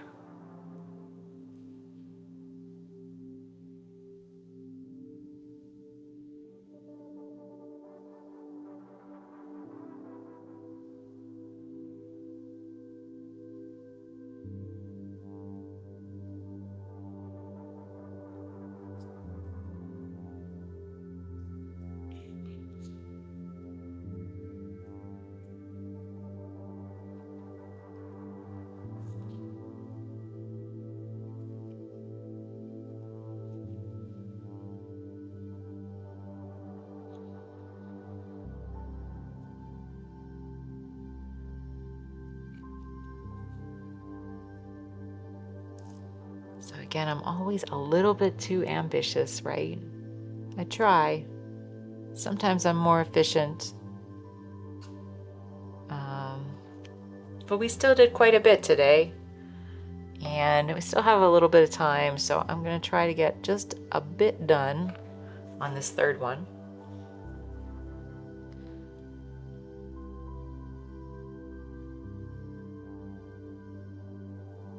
Like I said, this might not be exactly where I wanted it to be, but it's still pretty darn close. It's still pretty darn close. I'm okay with that.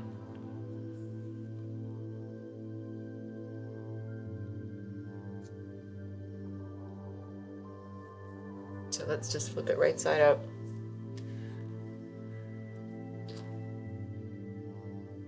I feel like I need to put a few more shadows back in there that maybe I covered up inadvertently.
Just a little bit.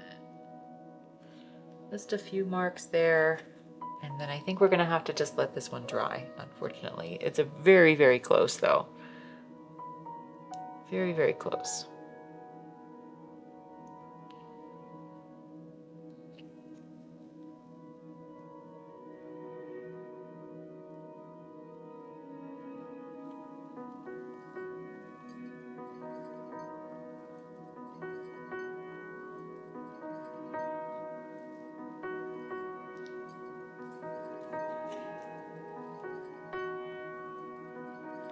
So what I'm gonna do in a second here, again, I feel like I did, you know, never as much as I want to, but did quite a bit on this. And,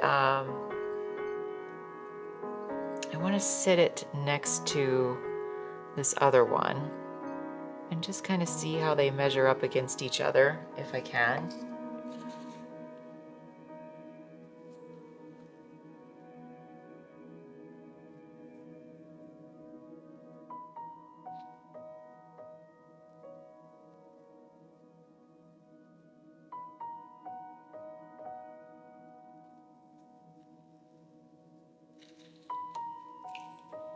All right, I still need to do a little bit of work on that, but let's just measure them up against each other, right?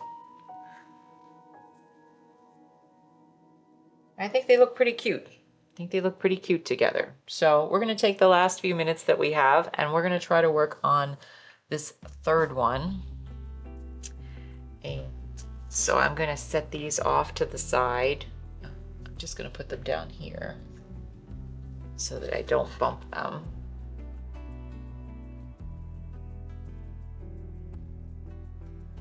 Okay.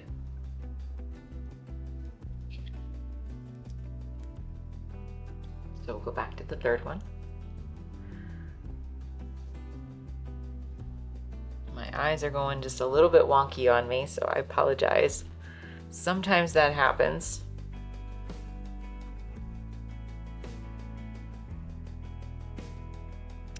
You know, I think I'm just gonna mix up some fresh color that's kind of like this one, and we're just gonna go all over this, just like we did on the others. So I'm not gonna go into the heavy shadows yet. It doesn't have as many heavy shadows as the other ones did, so.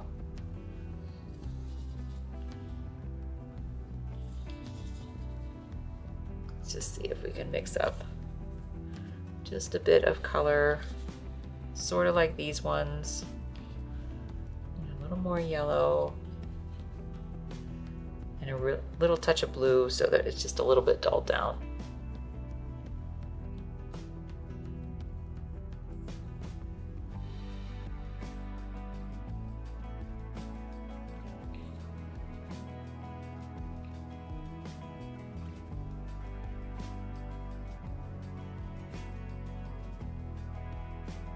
just a little bit more white. Okay. So let's give this a shot. Again, I'm not going to know unless I put it down if it's correct yet. So we'll just try. Yeah, I think that's okay. So I'm just going to try to kind of put this over a substantial portion of this left side of this cone. And then we're going to try to disperse the paint. Clean that up there, which I just put a little bit of medium on my brush and then wiped it away. I'm going to take my other brush with a little bit of medium, this other stiff brush, and just kind of disperse this just a little bit.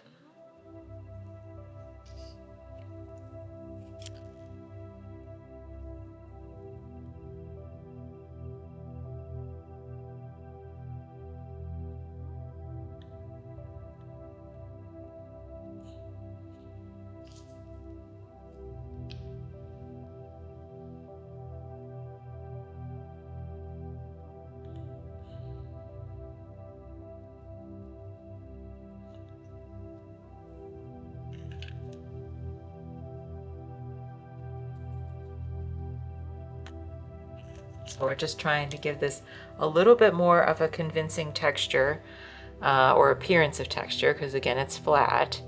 And then afterwards, I will go in and refine the highlights and the shadows a bit more. Cool Nexture, welcome. How are you?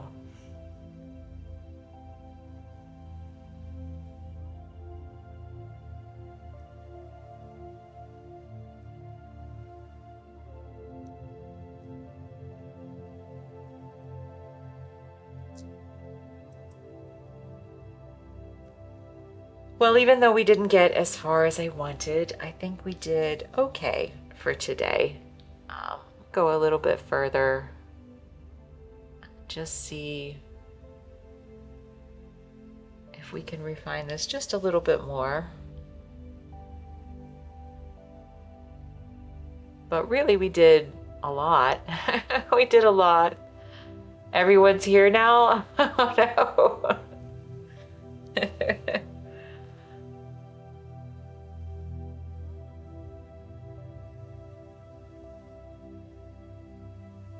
At the end, isn't that always the way it goes? I'll try to stay for a little bit longer. Dinos the Devil, you made such an effort. Hello, welcome. You made such an effort to get here. I'll stay for a few extra minutes. Welcome. So nice to see you.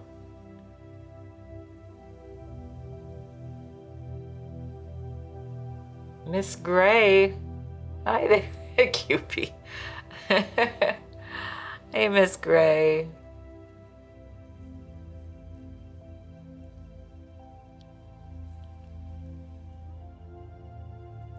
How are you doing today? It's midnight there. You know what? You're staying up for midnight, or staying up till midnight just to check in here for a few minutes. I will hang out for a little bit for you. Thank you, Dinos. What are you doing over there at midnight besides this?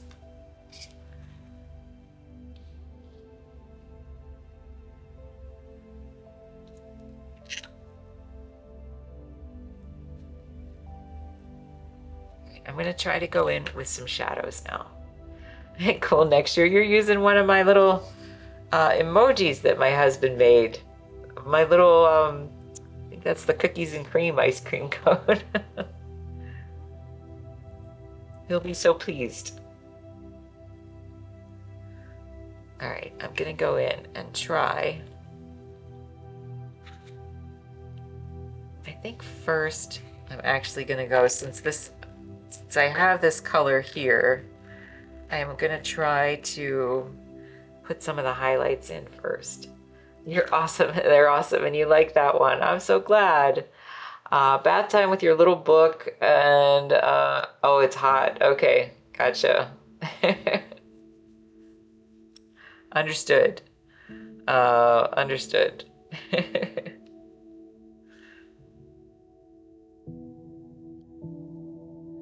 Alright, I'm gonna try to go in and just make some of the highlights in here. And I'll probably bounce over to do some shadows. Thanks, Cool Nectar. Alright, let's go a little bigger on this. So again, I'm just gonna dot this, and then I'm gonna try to kind of soften it a bit with a smaller brush. So we're just trying to get this to look a little bit more natural. Thanks very much, Cool Nectar.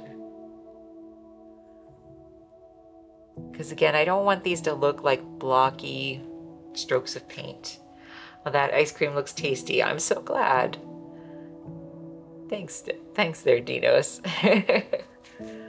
Yeah, this one's coming along. It's not as far. The other two I think we're done with. So, well, 98% done with. So this one and this one, I think we're 98% done on those. But we're just going to push them out of the way just so that we, you know, don't knock them on the ground, because I've been known to do that. So we're just going to push them out of the way. Get a little clumsy sometimes.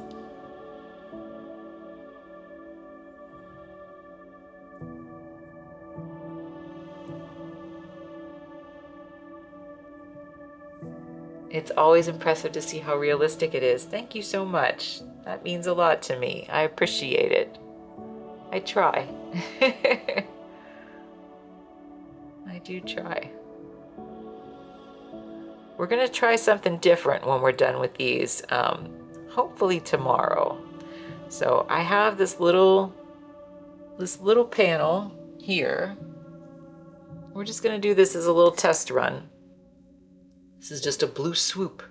And what I'm gonna do is I'm hoping to start this tomorrow, and I'm hoping that we will get to turn this into a trompe-l'oeil painting. So we're gonna make it look like a real life frosting swoop.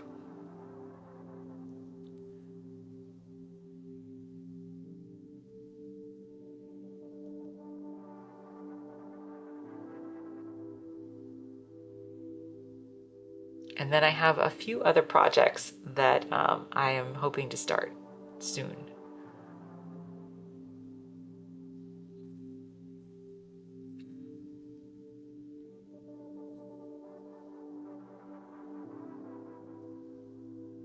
Again, I just kind of want to dab this so that it, just to me, mimics more of the realistic texture of the ice cream. Or excuse me, of the cone, as opposed to, you know, just looking flat and weird.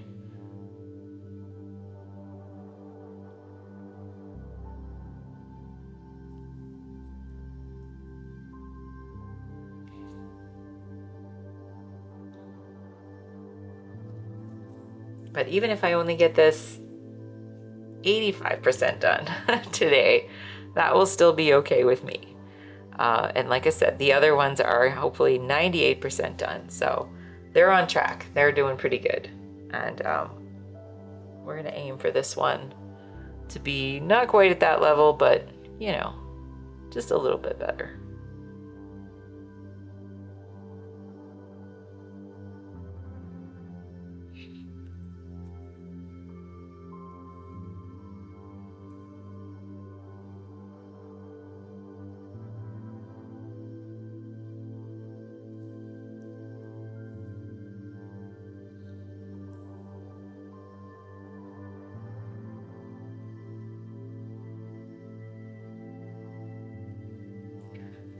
So I'm gonna confess something to anybody out there watching right now, that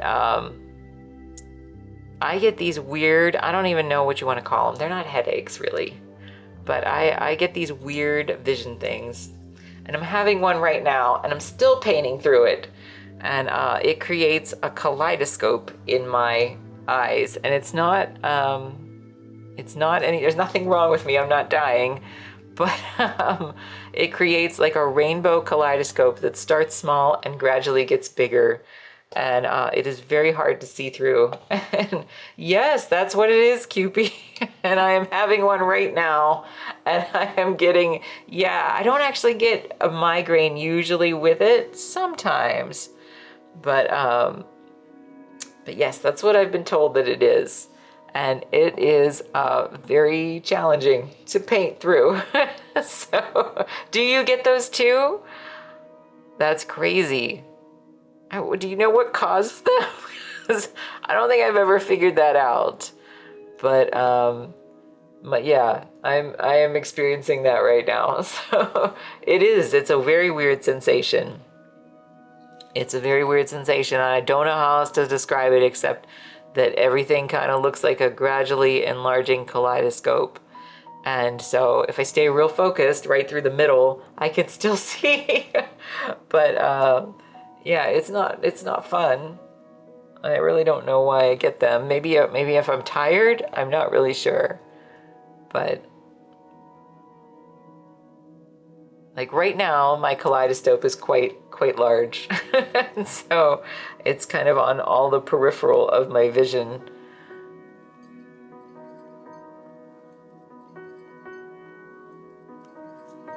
But that's okay, I'm still pushing through it. Can be caused by many things. Well, maybe it's better if you don't tell me, but that's okay. I'll just push through. As long as I'm not dying, I think I'm okay. So.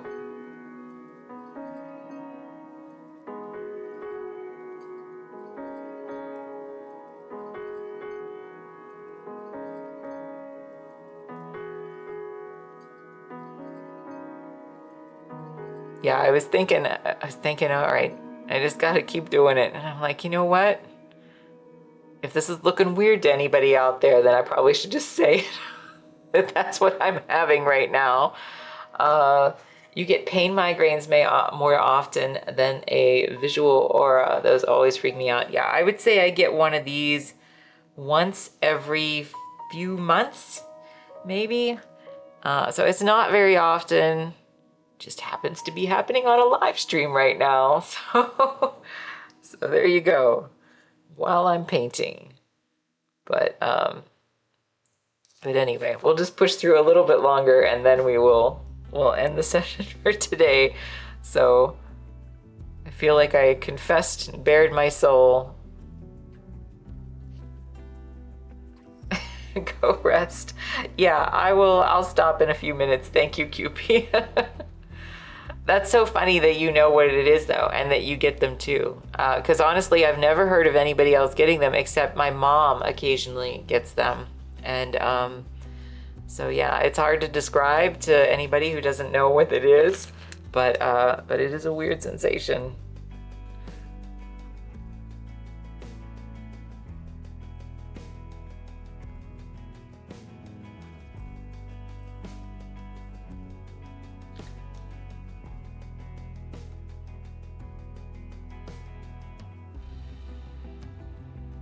But I still think we did pretty good on this today, so that is okay. That's okay. So I'll just do this little bit over here, and then I might stop. So before somebody, it would be terrible for me if somebody raided me and then I had to go and stop. I always feel bad about that, so I should say goodbye before that happens. Anyway, okay, we'll stop there. Thank you so much to everybody who tuned in and hung out with me for a little bit. For Cupie, yeah, that new raid train, there you go. Yes, for Cupie and anybody else who hung out, I really, really appreciate it. And I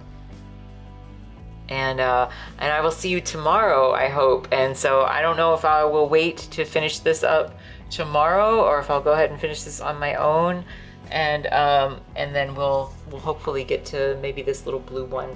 So thanks so much, Dinos. I appreciate you stopping in at the end. Okay, so you have a wonderful night, and I guess we'll try to raid somebody. Small group in here, but it's cool, if anybody wants to. And anyway, so thanks very much for your patience and for your peace today. It was nice and relaxing, and I really appreciate it. So I will see you again tomorrow, 2 p.m. Eastern time, roughly. And yeah, have a wonderful night, everybody, okay? Thanks so much. Bye-bye.